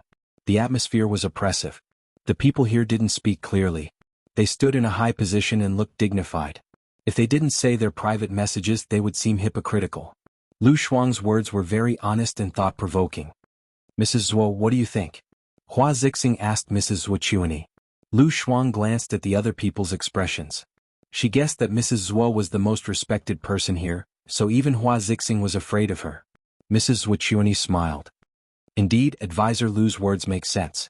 Before the investigation is complete, it would be inappropriate for Madame Zheng to go to the orphanage. It wouldn't be too late to go after the investigation is complete. Mrs. Wuxia looked at Lu Shuang with a smile. Lu Shuang realized that Advisor Lu was referring to her. I don't know if I'm right. Just wait and see. Lu Shuang tried to play dumb. She wasn't Advisor Lu. She wouldn't take sides with anyone. She needed to solve her own problems first. She didn't want to get involved in someone else's mess. Then it's decided. We'll have plenty of opportunities to go to the orphanage in the future. Mrs. Su, can you two come with me this time? Hua Zixing asked. Su Zheng's wife nodded. I'm fine with it. Mrs. Wuxia pursed her lips and said meaningfully, I'm not going. I don't know if it's because of my water inversion, but I can't catch a cold. Maybe it's because I'm old and I can't be compared to young people. Mrs. Zhuo, you have to take care of yourself. Nothing else matters except your health, Hua Zixing said gently. You're right, leader. Mrs. Wuxia nodded. Who else wants to sign up? Hua Zixing asked. I like kids. I have to prepare some presents for them, Qin Miao said with a smile. Hua Zixing nodded. Thank you everyone. Let's call it a day. Let's adjourn. Lu Shuang wrote in his notebook, the president's wife will take Mrs. Su and Qin Miao to the orphanage. Hua Zixing stood up and walked to the door. Lu Shuang put the notebook on the table in the corner and left with Hua Zixing. She felt the air was much fresher as soon as she walked out. What did you see in the meeting? Hua Zixing asked in a low voice. The meeting is over. I didn't see anything. I'm a bit dizzy. Lu Shuang felt like he was taking a mock exam. She scratched her head. Her hair, which had been tied up neatly, was now in a mess.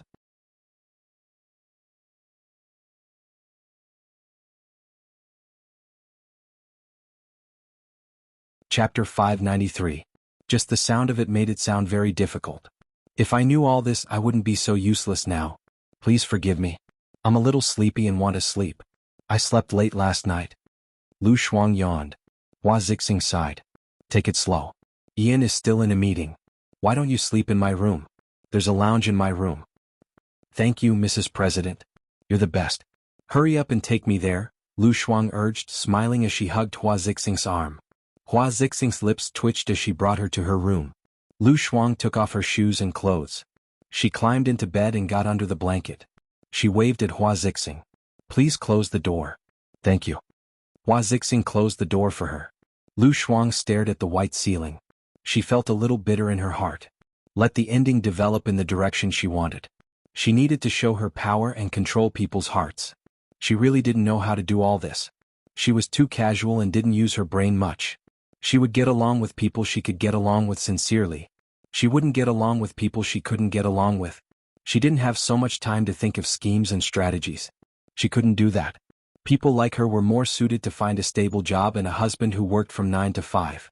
She would gather with friends every few days, drink tea and go shopping. She and Xinyan. Impossible. Just thinking about it gave her a headache. She'd better not think about it. She closed her eyes and went to sleep. Hua Zixing was sitting in front of the office chair when her phone rang. She saw the caller ID and smiled. She answered. You're here? Yes, I'm here. Have you learned everything you need to learn? Hua Zixing asked. Yes. Go back to the President Palace and wait for me. I'll be back at noon. My garden is on the 3rd floor. Do you like it? Hua Zixing said with a smile. Yes, you planted it. I'll definitely like it. I won't disturb you anymore. I'll go over now. Okay. See you at noon. Hua Zixing hung up the phone with a smile on her face. She continued to look at the computer. Lu Shuang was woken up by her phone ringing. She looked at the caller ID and saw that it was Shen Yan. He didn't know why, but he was still feeling down. He answered Shen Yan's call while lying down. Where? Shen Yan asked. Lying on your? She didn't finish the word, wife, and changed her words. Sleeping on Hua Zixing's side. I'm here to pick you up. It's time for lunch. We'll go to the training base in the afternoon, Shen Yan said with a smile. She seemed to be in a good mood. Yes. Lu Shuang sat up. He felt cold and put on his clothes. When he got up from the bed, Shen Yan pushed open the door and entered the room. He closed the door again, came to her side, hugged her waist and kissed her lips. Lu Shuang covered his lips. I didn't brush my teeth. It's not like I despise you. It's not like you've been dirty for a day or two. Shinian smiled and looked at him dotingly. Shinian rolled her eyes at him. You're the dirty one. Yes, I'm dirty. We're a pair in the sky. We're both dirty. I didn't brush my teeth either, Shinian said with a smile and kissed her. Lu Shuang didn't put his hand down. He kissed the back of her hand and smiled. It was a smile that could make all living things go crazy. This guy's face had the lethality to charm all living things. Lu Shuang put his hand down. You look like you're in a good mood. He had already found out where their child was. He also knew where she used to live, who she contacted, who she left, who she met, who she rejected. In the future, even if she left, he would be able to find her. Could he tell her? He couldn't. He sat on the bed and pulled her onto his body. His voice became gentler. Am I in a good mood? At least I will grant all your requests now. What do you want? I don't want to go to meetings with Hua Zixing anymore. It's boring. It's just a bunch of women. It's boring, Lu Shuang said immediately. Shin Yin hesitated. Shin Yin, you said that you would grant all my requests just now. You lied to me again, Lu Shuang said coquettishly. Where did that come from? I asked you to follow Hua Zixing to learn more. She received royal education from a young age, and her father is also a member of the royal family. She handles things more meticulously than I do. When you marry me in the future, you'll have to do all this, Shinian explained patiently. Shinian, you and I have known each other for more than 10 years. Do you think I'm cut out for that? When the teacher was in class for a few more minutes, I was the one who yelled the loudest. I wasn't suited to live in such a well-behaved environment. I didn't have that kind of brain. Every time Baiyu would tell me that if I was in the classroom I would be like this. In a palace drama, I'm sure I'll be the first one to carry the lunchbox. That's why I asked you to learn from Hua Zixing. Lu Shuang lowered his eyes and tugged at the flesh on his finger. I really don't understand why you want to marry me, who is so incompatible with you. If it's possible, I really think that you and Hua Zixing are pretty good. It's good that Hua Zixing and I are like this. She can help me manage the cabinet and get twice the results with half the effort. However, I want to give you a status. I don't want you to follow me with grievances. You don't want to follow me without a status, do you? Shinian was a little angry. Her cold eyes narrowed. Lu Shuang knocked his head. You were the one who said that I would grant you every request. Are you angry again? Shuang, can you be more proactive? Don't make me feel that I'm the only one who wants us to be together, okay? Shinian sighed softly and said helplessly. She really didn't want to be together with him. She lowered her eyes. She didn't know why, but there were waves of sadness in her heart. It was like the misty rain of Jiangnan enveloping her heart. It was moist and moist for no reason. Why do you like me? You know how I am. Lu Shuang couldn't figure it out. Shinian smiled and looked at him seductively. Because there's only you. I've liked you since junior high. I've confessed to you before. Don't you remember? You confessed to me in junior high? Why did she only remember that he had always bullied her? Didn't the school organize a trip to Qingfeng Park? Shinian reminded her. She remembered. Was it during the 3rd year of junior high? During the physical examination in the morning and the trip in the afternoon? When did you confess to me? Everyone said that as long as you give a willow branch and the other party accepts it, you can keep the other party and become a couple, Shinian explained. She remembered the willow branch part. She still remembered that it was a very good day. The sun was high in the sky and there were no clouds in the sky. She bought an ice cream and saw a group of classmates sitting on the ground in a circle. One look and she knew that they were gossiping. She went over happily.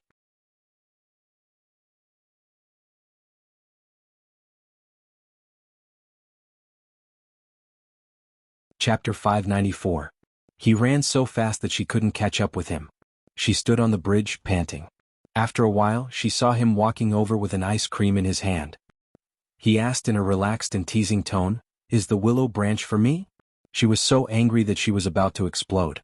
She felt that Shinian had spoiled her ice cream on purpose so that she could eat it in front of him to show off. "You accompany me to eat ice cream?" she said angrily. Shinian passed the ice cream to her. She was shocked and suspected that the ice cream was poisoned. Otherwise, why would he really give her ice cream? She picked up the willow branch and whipped him. Just once. When she was about to whip him for the 2nd time, he grabbed the branch. He said, "Hey, you are so fierce. Be careful that no one will marry you." It's none of your business. She whipped the willow branch. He held it tightly. Isn't this what you wanted to give me? She thought that she had vented her anger by whipping him just now. She didn't want the willow branch anymore since it was his anyway. She let go of it, glared at him and left.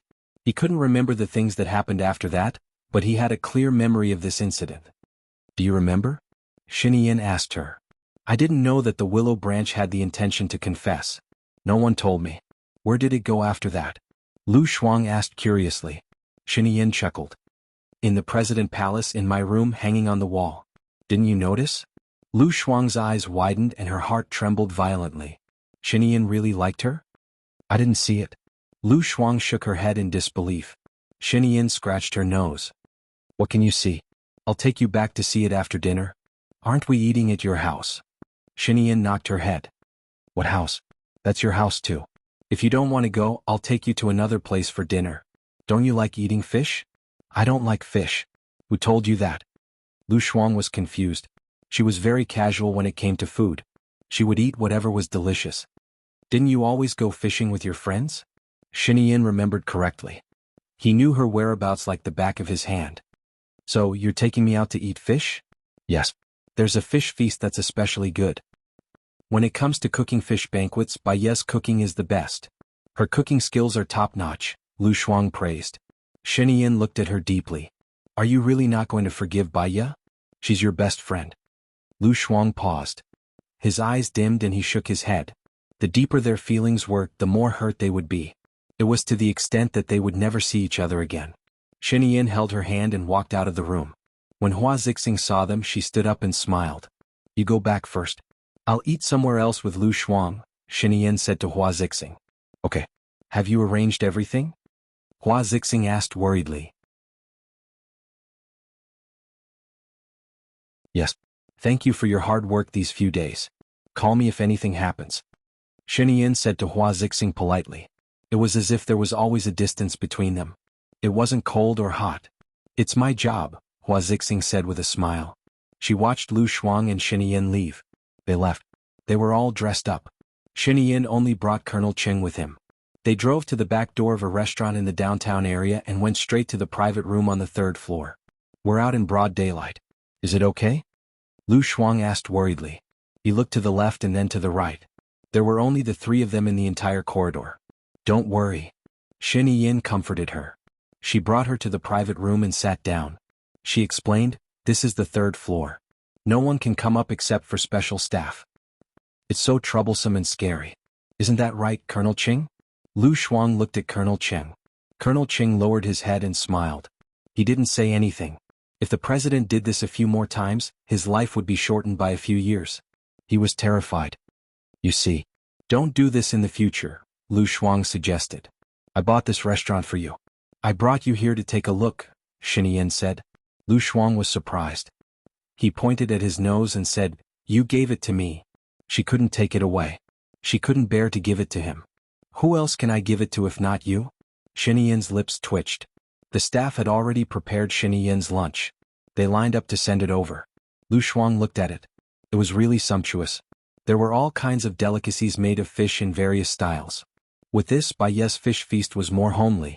Lu Shuang took a bite of the round, pancake-like thing. It's delicious. How do you make this? Xinyan looked at the staff next to her. The staff explained respectfully, first cut the fish into minced meat. Then put in the cooked mutton and a small amount of flour. In the ratio of 5:3:1, put it in the lotus leaves and bake it in the oven at 500 degrees for 5 minutes. Then take it out and wrap the shaped fish and mutton in the chicken. After that, you cut them into slices and pour the gravy over them. This is the fish playing with the lotus leaves that you are eating now. Lu Shuang, she was just asking casually. She didn't need to answer so seriously. She wouldn't do it anyway if she heard it. She twitched the corner of her mouth. She'd better keep her head down and eat. Introduce this Taoist to her, Xinyan ordered. Spare me, Lu Shuang said. What are you afraid of? I'm not asking you to learn. Why don't you let me learn faster? Xinyan said dotingly. She gestured to the staff with her eyes. The staff nodded and continued to introduce seriously. The main recipe of this meatball is to beat the fish into minced meat. Then add the prawn meat and sorghum flour. Put them together and beat them until they are smooth. Then, freeze the various fillings and wrap them in the meatball. The meatball is coated with a thin layer of flour mixed with egg white. Fry it in a pan of oil for about 3 minutes. Then take the meatball out to cool down. Then make a simple duck pot. Put the roast duck and bamboo shoots together and cook them until they are soft. Then fish out all the bamboo shoots and put the meatball in. Cook it for 5 minutes.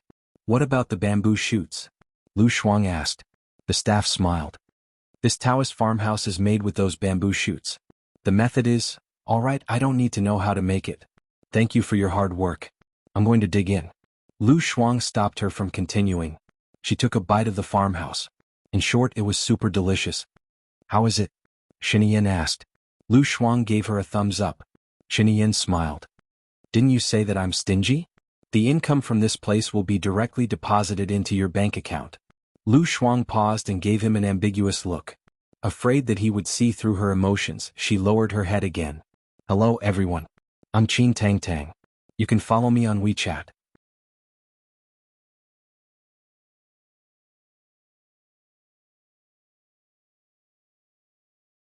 Chapter 595.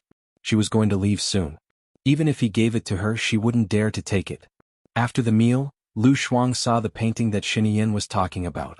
It turned out that he really brought back that willow branch. He didn't make it into a specimen, but he processed it and made it into a miniature willow tree. Beside the willow tree was a bridge. On the bridge, a man and a woman stood facing each other. The woman was holding a willow branch and the man was holding an ice cream. Wasn't this the scene they used to see? This is a 3-sided painting. You can see it differently from different angles. Shinian pulled her to the center. In the middle, the painting was changed. The woman was holding an ice cream and the man was holding a willow branch. Wow, it's amazing. It's not as amazing as insomnia. After making all 3 sides, you used the principle of optics. Didn't we have a lot of such designs on our pencil boxes when we were young? I remember it was on your pencil box too, Shinian explained. How could she remember the pencil box when she was young? Shinian held her hand and walked to the right side. In the painting, a man and a woman were kissing. Lu Shuang blushed instantly. This guy was too imaginative. When did you make this? As for the junior high school graduation, I prepared a gift for you and told you not to forget me. Even if we were not in the same place, we should keep in touch. I waited for you at the airport for 2 hours, but you didn't come. You even turned off your phone. Shinian recalled. His eyes were sharp. Her eyes were sharp and sad. She vaguely remembered that her classmates called her one by one, saying that Shinian was leaving and that she was at the airport now. She wanted to sleep. There were too many calls from her classmates, so she just turned off her phone. At that time she thought that it was great. Shinian had finally left and her good days were coming. She went back to sleep with a sweet dream. Did you ask those classmates to call me? Lu Shuang asked in disdain. You even said that I called over 20 of my classmates to tell you that I was at the airport. Why didn't you send me off? Shinian frowned and asked with anger in her eyes. If she said that she wanted to sleep, he would probably explode in anger. She pointed at the painting on the wall. The leaves of the willow branch look quite fresh. Did you do something to trick me recently? It's vacuum inside. Of course it's fresh. Do you want me to take it out and let you study it? Is it the one you used to smoke me? Shinian's eyes turned colder. She didn't say the reason, but he could guess it. Didn't you like me at all before? Shinian asked. I don't like you. I hate you. I look forward to your transfer every day. Lu Shuang said whatever was on his mind. After saying that, she looked at Shinian's face and knew that he was angry. She couldn't lose her confidence. You bullied me every day. You didn't even do your homework.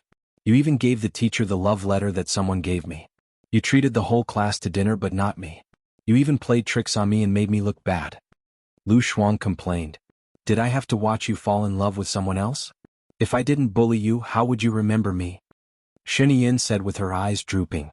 Her face was still sullen. You said that you like me but you married someone else. Lu Shuang's eyes widened. Shinian frowned and her eyes softened. Lu Shuang felt that it was useful. He said, if you like me, why did you marry someone else? Shinian hugged Lu Shuang and explained, I have the responsibility of the family. My father made a lot of enemies. If the Shen family doesn't rise, many people will suffer. When you step down, many people will suffer too, right? Shinian looked at her deeply. After a moment of silence, she said seriously, I promise you I will marry you in 1 year at most.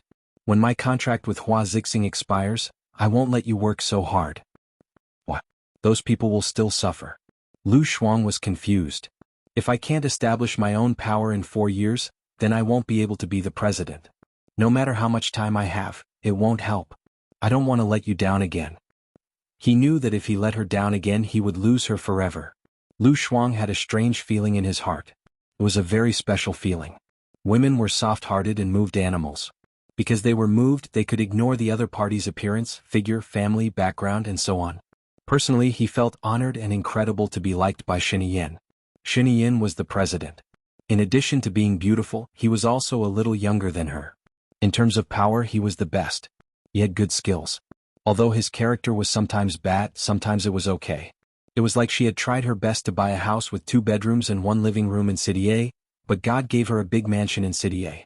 In addition to being pleasantly surprised, she was more unable to adapt to it, so she had a feeling of unreality.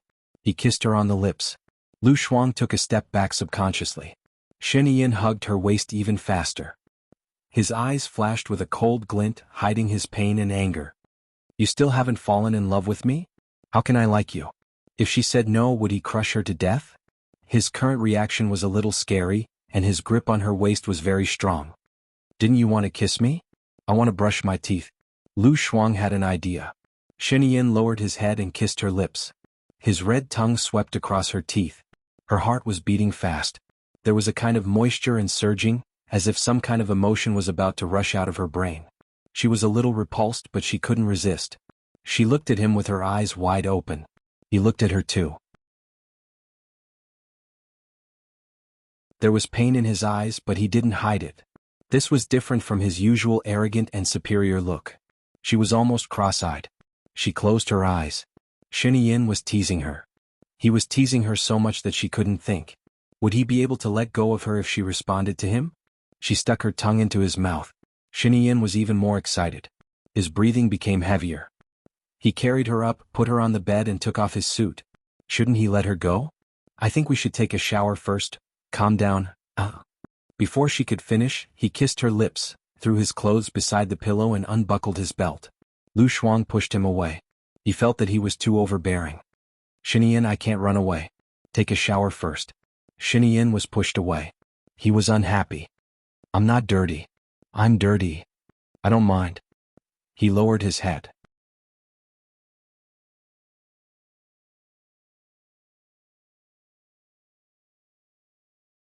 Chapter 596. You can be shy? How could he not believe it? She wanted to slap him. Carry me to the bathroom. You can't carry me, can you? She decided to goad him. He had no choice but to carry her and walk towards the bathroom. Lu Shuang got what she wanted. She was happy and kissed him on the lips. Little Yen, be good. What did you call me? Do you believe that I won't let you go now? Shiniyin was not satisfied with the way he addressed him. Begin? His eyes became more charming. Call me hubby. Lu Shuang pursed her lips. She couldn't say it out loud. No, not yet. You want someone other than your husband to f*ck you? He asked in a husky voice as he put her in the bathtub. I haven't taken off my clothes yet. Lu Shuang was anxious. He placed his hands on both sides of the bathtub and pinned her inside. He looked down at her and said, You haven't answered me yet? Oh, not yet, right? Lu Shuang was afraid that her clothes would get wet if he suddenly turned on the water, so she took off her clothes. That's not the question. Do you like me now? Shiniyin asked. The answer made him a little nervous and he couldn't even breathe properly. Lu Shuang hesitated. The longer she hesitated, the worse Shiniyin's face became. I like you, Lu Shuang said. She was just brushing him off, but when she said those words, her heart trembled. If he told too many lies, he would scare himself. Shiniyin smiled and his mood suddenly became better. If you dare to lie to me, I will kill you. Can you regret it? She felt guilty. No, I will kill you even if I regret it, Shiniyin said domineeringly. He took off his other clothes and adjusted the water temperature. Seeing that she was almost ready, he filled the bathtub with water. The warm water was steaming and soon the bathroom became misty, as if it was covering the man and the woman with a layer of shyness, creating a beautiful and dreamy dream. He looked at her with a burning gaze. Lu Shuang felt uncomfortable being stared at by him. He remembered what he had said, that he had liked her since he was in junior high school. Suddenly, his heart throbbed as if a small stone had been thrown into a calm lake, creating circles of ripples. She cleared her throat. I still want to brush my teeth. Is that okay? Shenyan squeezed out the toothpaste, filled a cup with water, and handed it to her. She quickly took it and peeked at him. He was also brushing his teeth. His side profile was beautiful beyond compare. Lu Shuang thought of something else. After you left city, I heard a lot of news about you. They said that you have many girlfriends? Shenyan looked at her. You believe in rumors? Actually, I've seen you before. When I was traveling, I saw you hugging a beautiful woman and entering a hotel. I happened to be staying in that hotel, Lu Shuang said. Shenyan remained silent. After he left City A, he did not get a response from her. He was frustrated, so he did have many girlfriends. To be honest, he had forgotten their faces and names. They did not date for long. The longest was 3 months and the shortest was a day. One of them looked like Lu Shuang, so he brought her on a trip. At first, he had planned to sleep with that girl, so he only got a room. But in the end it did not happen. He looked at that girl like a shy bride looking at him lovingly, waiting for him. He thought that if it was Lu Shuang who brought her to the hotel, she would definitely give him a slap or a punch. She would not be so obedient. After all, they were not her. He felt bored and went to ask for another room. He did not touch that girl, and when he went back he broke up with her. From then on he did not look for another girlfriend. When he knew that she was going on a blind date, he came immediately. He knew that he had never forgotten about her. He also knew that he only wanted her. I did not do anything with her, Shenyan said. Lu Shuang chuckled. She did not believe him at all. She had seen it. You should install some kind of membrane on your man. Otherwise I would not be able to tell. Do you still remember our first time? Shenyan asked. Remember my A**s? That B** starred Su Jiran drugged me. Just thinking about it makes me angry. Shenyan poked her head. You even laughed at me for being fast. Have you forgotten? Lu Shuang tried hard to recall. She could not remember it, but it seemed like it was like that in the video. She smiled and said, Shenyan, did you install an accelerator and it was done in the blink of an eye? A man's first time is fast, Shenyan explained. Really? Then next time Before she could finish, he kissed her. He nipped at her lips with his. It hurts. Lu Shuang pushed him away and covered her lips. She looked at her finger. It was bleeding. She was furious. Shenyan, are you crazy? Let's see if you will spout nonsense again. I want to see which man dares to get close to you. Do you want to die? Shenyan said with reddened eyes. She realized that he seemed to have taken it seriously. I was just joking. You are not allowed to joke, he said domineeringly. His voice became gentle again. I don't feel comfortable listening to it. Ha! He kissed her. This time it was very gentle. He licked the blood and soothed her wound. Slowly he moved down her chin to her neck and collarbone. Lu Shuang felt a little itchy and numb. What should she do? She felt like she was going to fall for him. Fall for Shenyan? She shuddered. It was scary just thinking about it. She pushed him. He held her hand and pressed it on the top of her head.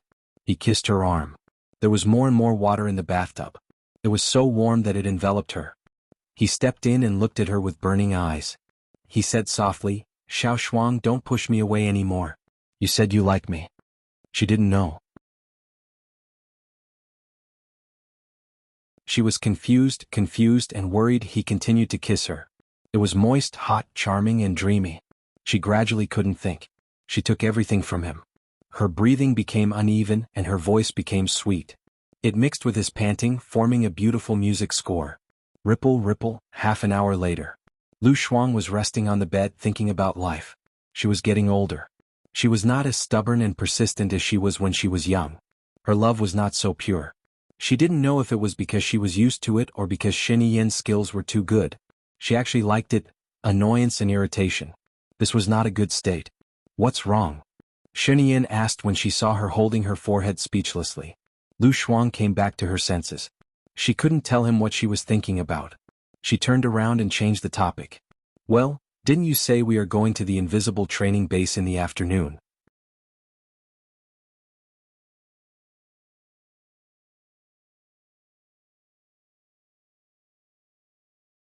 Chapter 597. She turned around and faced him. I think you look better than Hua Zixing when you dress up as a girl. Why do men need to be good-looking? Xinyan said seriously. Lu Shuang burst into laughter.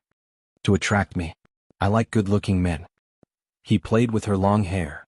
Then I'd better be good-looking. Lu Shuang's eyes turned into crescents as he smiled. Then why do you like me? It's because I'm good-looking, right?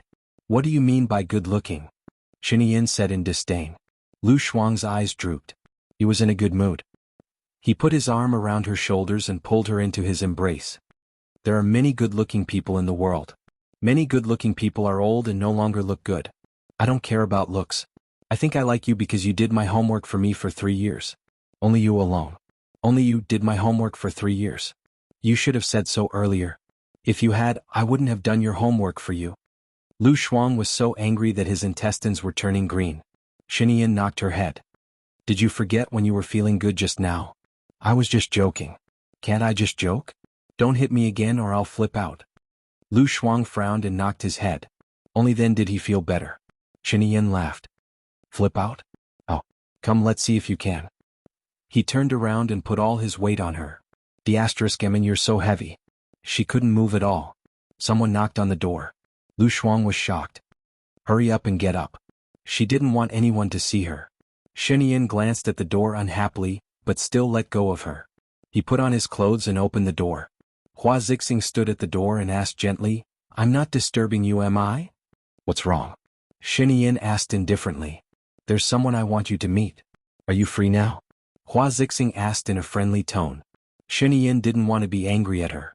She calmed herself down and became calm and reserved. Nodding, she said, All right, let's go take a look. After that, I should head over to Formless side.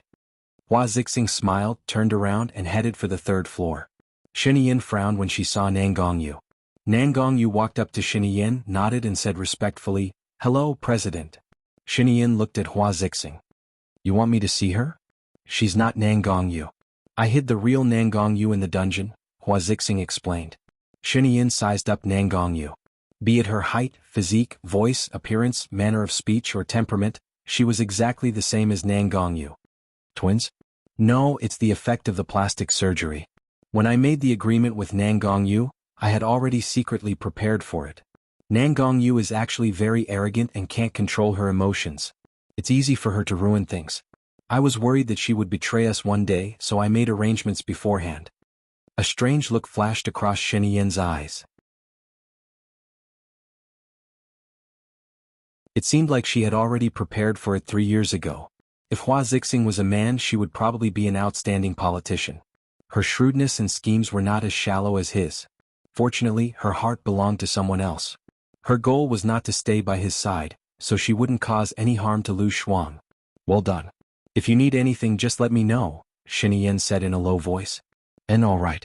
Then I won't take up any more of your time. Have a safe journey, bring her and have fun. Remember to pamper her and don't bully her, Hua Zixing said. When Lu Shuang was mentioned, Xinyan revealed a smile as well. Her expression softened.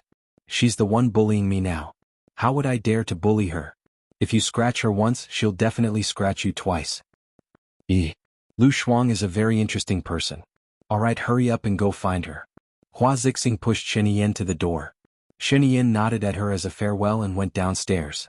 Hua Zixing's eyes dimmed slightly. Do you like him? Nangongyu asked. No, how could that be possible? Hua Zixing denied. Zixing, I understand you. If you don't like him, you'll be very magnanimous and tell him not to bring that girl out. You'll analyze the pros and cons from the big picture. After all, he's bringing a girl out. Furthermore, there are many things happening around him, so he needs to be more cautious. But you don't. You use your generosity to encourage them to have fun, because what you want to hide is another side of you. Nangongyu analyzed. It's not what you think. Although many things are happening around Xinyan, everything is under his control. He's developing according to what he wants. He's a very cautious person, and those on the other side are all his trusted aides. Furthermore, that girl is his assistant on the surface, so there's no problem for them to go out together. If they don't go out together, then there'll be a problem. I'm talking about your attitude and the way you handle it. I have my worries. My contract with him will expire in a year, and I yearn for my current position. This position has brought me and my family a lot of convenience. You've seen the Hua family's power as well. Can you deny that this is the result of me marrying Xinyan? Are you yearning for this position or yearning for that man? Zixing, you can't lie to me. You've fallen in love with him. Nan Gongyu was very certain. Because when she was explaining, she revealed an anxious expression. This did not match Hua Zixing's scheming and steadiness. I don't. You know about my body's condition as well. Hua Zixing explained. Indeed, I know your body's condition better than you. You can live a married life with him now, and there's a 50% chance of you giving birth to a child. You want to become his true wife.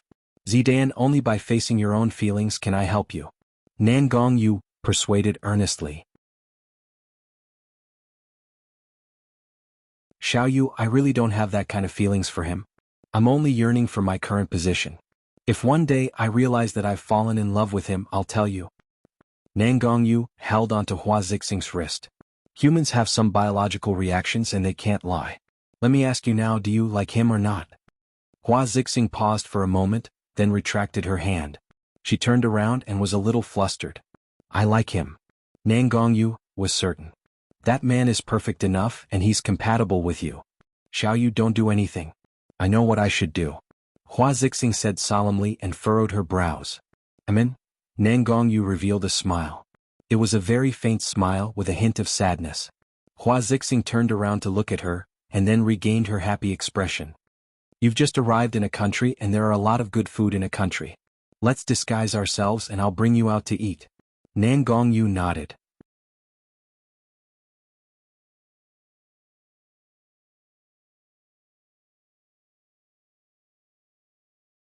Chapter 598. Lu Shuang looked at Nan Gongyu by accident and met Nan Gongyu's eyes.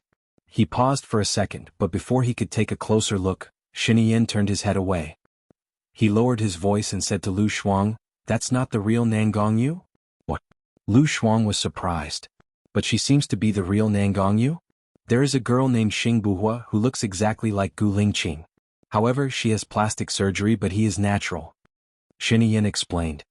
Wow, I've seen it for a long time. Lu Shuang thought of Baiya. If Gu Lingqing died, Baiya wouldn't be able to live. Either Xing Buhua is Gu Lingqing or Baiya is avenging Gu Lingqing now. What if the revenge is over? Lu Shuang didn't dare to think about it anymore, and he felt very uncomfortable. Who killed Gu Lingqing? She changed the topic. I don't know. Wow, there are still things you don't know. Lu Shuang teased, trying to ignore the discomfort in his heart. So what if he was uncomfortable? There was nothing she could do. Shiniyin held her shoulders, pulled her into his arms and looked down at her. Lu Shuang didn't dare to think about it anymore. It took all his strength and effort to deal with Shiniyin. What's wrong? There are a lot of things I don't know, such as who wants to kill you and who killed your mother. However, when I find out, I won't let them go. I'll make them wish they were dead, Shiniyin promised. Looking at Shiniyin's serious face, Lu Shuang suddenly had the illusion that they could be together forever. The Shiniyin was very manly. Since when did he become the type of man she liked? She was a little flustered and turned her face away. Shiniyin held her face and made her face him. What? Lu Shuang asked. Just keep me in your mind, Shiniyin said meaningfully. Lu Shuang was slightly surprised. He could read minds. Got it? Baiya's family. She received a call from Leng Shuang and knew the contents of the meeting. Leng Shun, do you know where the formless training base is? Baiya asked worriedly. Yes, it's in the East Forest area of the uninhabited island. Do you need me to send someone there? Leng Shuai asked. Baiya shook his head. It's not appropriate for your people to appear in Shiniyin's area. It's also not appropriate for Ying's people to appear there. I know what to do. Just keep an eye on Xing Dongqing. I'll handle the rest. Okay. Also, madam, it's like this. The chief has been missing for a long time.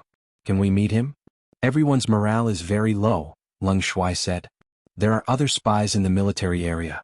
According to the information I received, those two people have already mixed in with the trusted subordinates. It's too dangerous for Gu Lingqing to meet you now. Let me find the spy first. However, I'll pass on your thoughts, Baiya analyzed rationally. All right. I'll listen to your instructions. I'll continue to give them exams. Thank you for your hard work these days. It's my duty. I also hope to find the problem person as soon as possible. It's going to snow in a few days. Ask your people to be careful when they send it over, Baiya reminded her. Okay. Madam, take care of yourself too.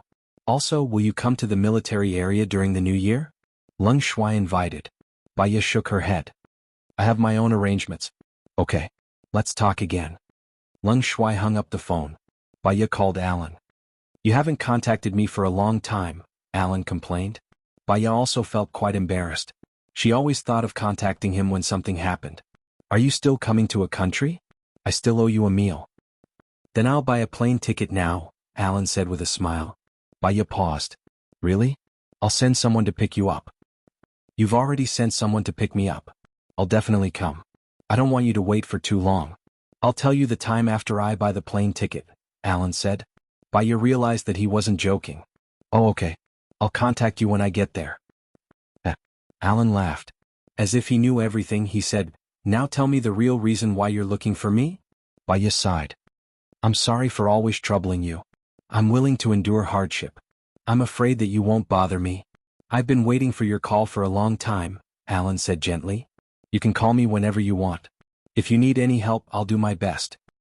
Because of you, I earned 100 million. I want to buy you a gift. You can't reject it. Tell me, what do you want? Baya heard someone greeting him on the other side of the phone. He should be at the company. She walked out. You wouldn't really cross the ocean just because of a sentence from her, right? That 100 million is what you deserve. But if you want to give me a gift, I'll be too embarrassed to accept it. Let me think. Sing me a song? Baya asked. Alan smiled happily. I hope to sing 10 songs for you. I wonder if I have the honor? That would be my honor, Baya said with a smile. She was the most relaxed when she talked to Alan. He was like a saint, truly perfect. First, tell me why you're looking for me. I'll settle it first. I don't want to be disturbed and you won't be able to enjoy it. Alan got into the car and the chauffeur closed the door for him. He whispered to the chauffeur, to the airport.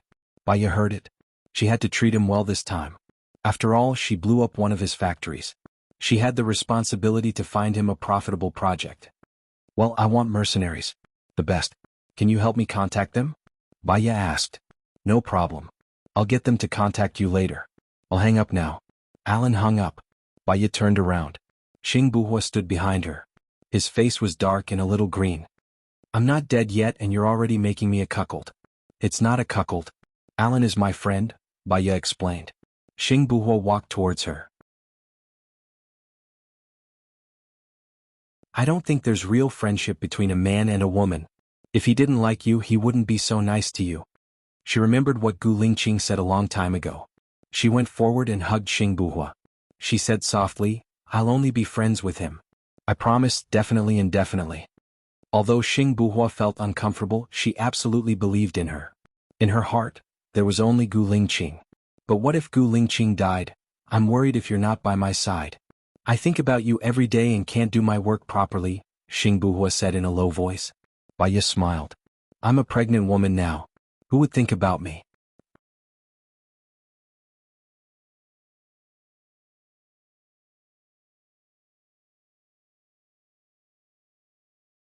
Chapter 599. Your wife is not young. You are thinking too much. How about I shave my head and say that I have become a monk? You can rest assured now, right? Baya said helplessly. You don't have to become a monk. There's no need to become a monk. I'm the Minister of Foreign Affairs now. It's easy for me to let someone in. Besides, I'm the main interviewer. Xing Buhua smiled.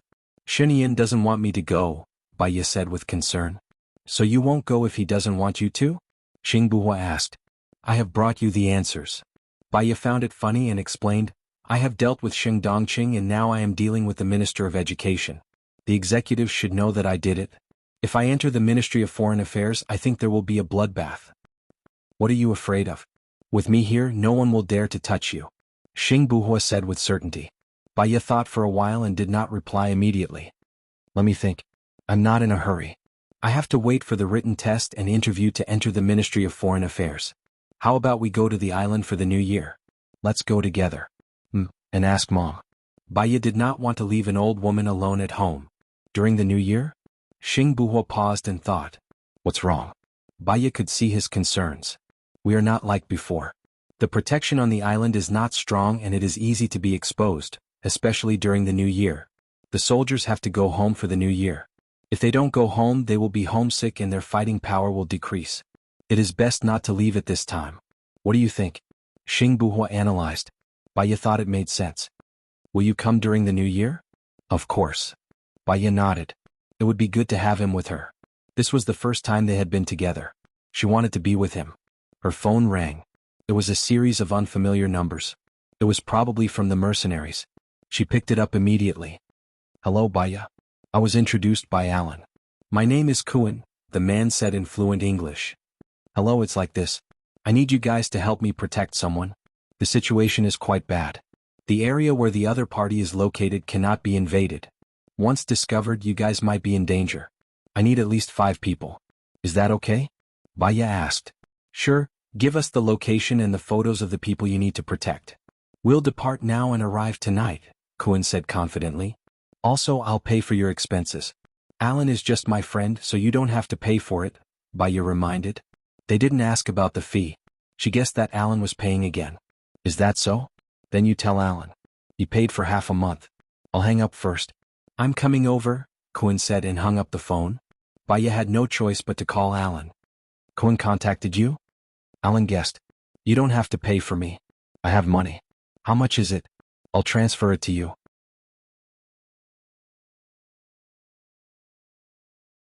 You helped me earn 100 million.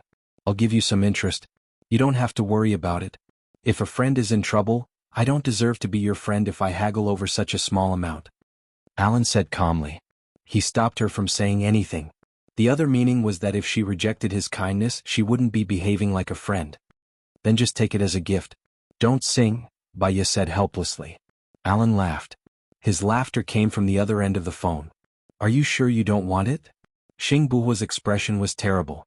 He snatched Baya's phone and said, Yes, I'm her boyfriend. That's all. He hung up the phone. Baya was speechless. He's seducing you. I can see that, Xingbuhua explained and threw her phone on the table. Baya covered her mouth and smiled. Although his action was domineering, she felt warm in her heart. Xingbuhua looked at her and smiled. You're still smiling. It's fine if you smile at me, but you're not allowed to smile at others. Baya nodded. She sat on her seat and moved her stool. Xingbuhua sat opposite her tacitly. His knees clamped on hers as if he was punishing her. In fact, he just hoped that she only had him in her eyes. Baya broke into a smile. Xingbuhua was fascinated by her smile. He couldn't help but smile too. He called her silly, but his tone was extremely doting. They graded the papers together. Baya looked at him slowly. It would be great if they worked together in the Ministry of Foreign Affairs. They could see each other every day and advance and retreat together. Just like what she had hoped for a long time, to become a big tree like Gu Lingqing instead of just hiding under his protection. Very soon she and Gu Lingqing would live in bliss forever. She hoped that one day, Lu Shuang would also forgive her. Lu Shuang realized that the invisible training base was very far away. The car had been driving for 3 hours, but they still hadn't arrived. She was a little bored. She played games until she felt dizzy and wanted to vomit.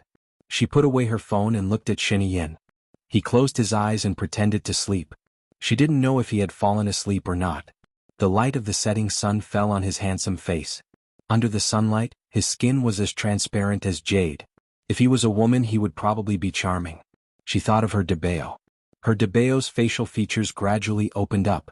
Half a year ago he looked exactly like him. Over the past 6 months he had grown double eyelids. His eyes were big like hers. They were big and his eyeballs were big, not as coquettish as this guy. However, other parts of his face were still exactly the same as him. Did this mean that he had inherited their strengths? Thinking of Debao, Lu Shuang's heart softened a little. When their Debao grew up, his looks would be rare. She wanted to find a daughter-in-law like Baya or Hua Zixing, who was gentle, smart, and graceful. She couldn't find a daughter-in-law like her. That would drive her crazy. Thinking of this, Lu Shuang burst into laughter. Xinyan opened his eyes and looked at her. He put his arm around her shoulders and pulled her into his arms. He said in a low voice, "What's so funny? Tell me." "I'm thinking, what will our future daughter-in-law look like?" The moment Lu Shuang said it, he realized that he had said something wrong. Wasn't this a hint that their Debao was still alive? Fortunately, she saw that Xinyan didn't understand the other meaning behind it. She went along with her and said, "You're right. Forget it. 2 tigers can't live on the same mountain." Xinyan also chuckled. "So you also know that you're a tigress." "I'm a tigress and you're a bird." Lu Shuang continued his words. "Didn't you say that you're a tigress?" "I can say that about myself, but others can't say that about me. Where's my EQ?" Lu Shuang said disdainfully. She pushed him away and looked out of the window. Shen put his arm around her waist and leaned toward her. He whispered in her ear, "You sleep with a bird every day, so you're a little bird too." Lu Shuang's face turned red.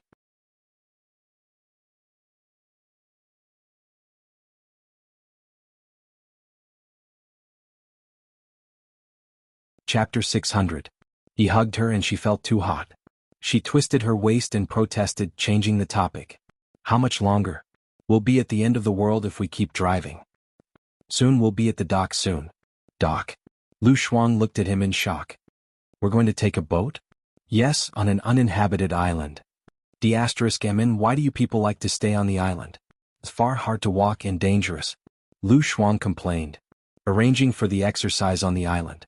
First, it'll be away from the crowd so it won't disturb and affect the people and it won't hurt them.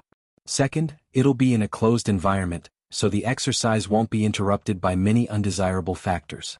Third, their actual combat environment will be worse than on the island. So we'll make it worse during the exercise to train their ability to deal with problems, to make decisions and to take action," Shen Yin explained. "They're amazing." Lu Shuang laughed. A long time ago she wanted to marry a soldier. If it weren't for Shen Yin, she would have been a soldier's wife by now. Shen Yin looked at her and tapped her nose. "Your future husband is their leader, so he's even more amazing. Shouldn't you admire me?" "Admire? You? Ha, I admire you so much. You can let go of me now. I can't breathe." Lu Shuang pried his hand away and hid his palm. Shen Yin hugged her again with a smile and kissed her face. Lu Shuang turned his head away in disgust and pushed his face. "Shen Yin, you're too clingy. You don't like it?" Shen Yin asked. "Yes." She felt warm because of him. Shen Yin let go of her and sat next to him. He closed his eyes and looked cold. When did he become so easy to talk to? It felt a little abrupt. She leaned over to look at him and placed her hand on his forehead. "Are you okay?" The corners of Shen Yin's mouth turned up. He held her hand and squeezed it in his palm. "You're just asking for it." The word, "it" sounded too ambiguous when it came out of his mouth. Lu Shuang felt embarrassed and covered his mouth.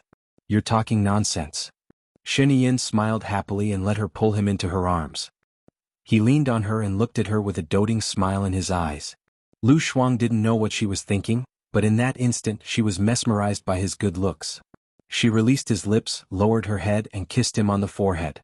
Shen Yin was not satisfied with the kiss. He hooked the back of her head and led her closer to him and kissed her on the lips. Lu Shuang felt something soft on her lips. His red tongue and upper lip were wrapped around hers. He sucked, released, sucked again and released again. This guy's kissing skills were so good. She wondered how many women he had trained with. She was in a bad mood. She must have been stupid to have kissed him. She was confused and flustered. Lu Shuang stepped back and looked out of the window anxiously. Shen Yin was dazed.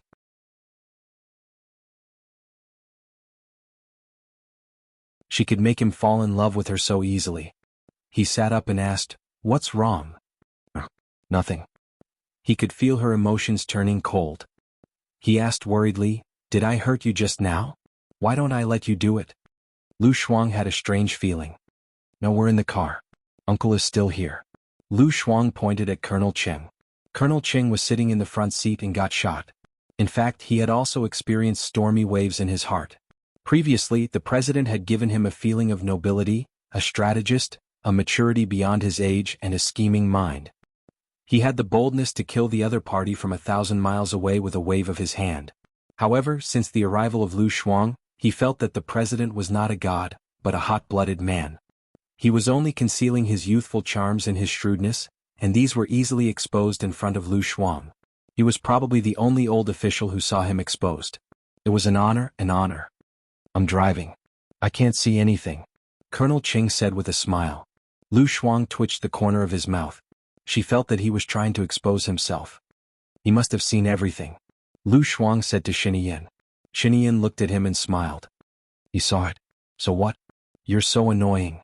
Lu Shuang rolled his eyes. "Me or him?" "You." Shen Yin kissed her face and she pushed him. "Anyway, he hates me." "And?" Shen Yin grinned, lifted her chin and kissed her. Lu Shuang dodged again. Why did she feel that he was even more clingy than half a year ago? He was even more clingy than DeBeo. Luckily they arrived at the dock. Lu Shuang pointed outside. "Look, we're here." "Yeah." Shen Yin leaned his face against her and looked outside. How many more hours will it take for us to reach the uninhabited island? Lu Shuang asked. More than 5 hours. Lu Shuang, why the hell did she have to come? Couldn't she just ask him to give her everyone's information? Lu Shuang banged on the window and murmured, "It'll be midnight when we get there." Shinian laughed. Is there anyone lazier than you? Yes, there are many.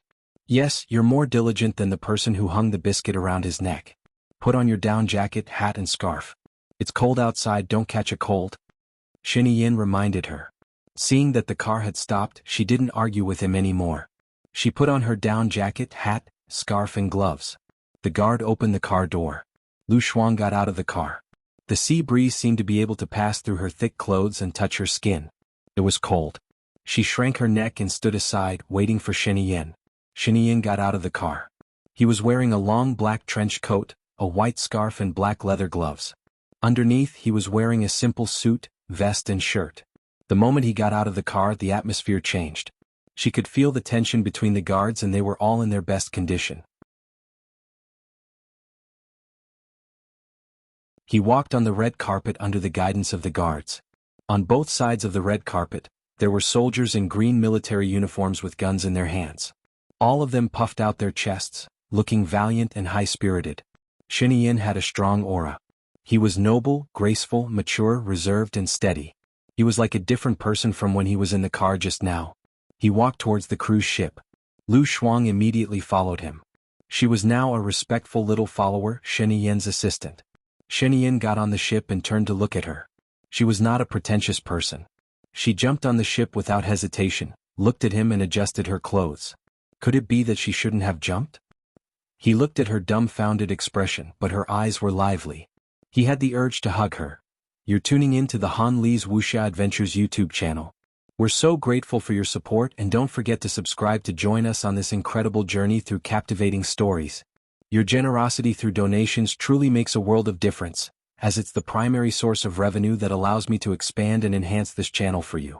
Thank you from the bottom of my heart for being a part of this adventure.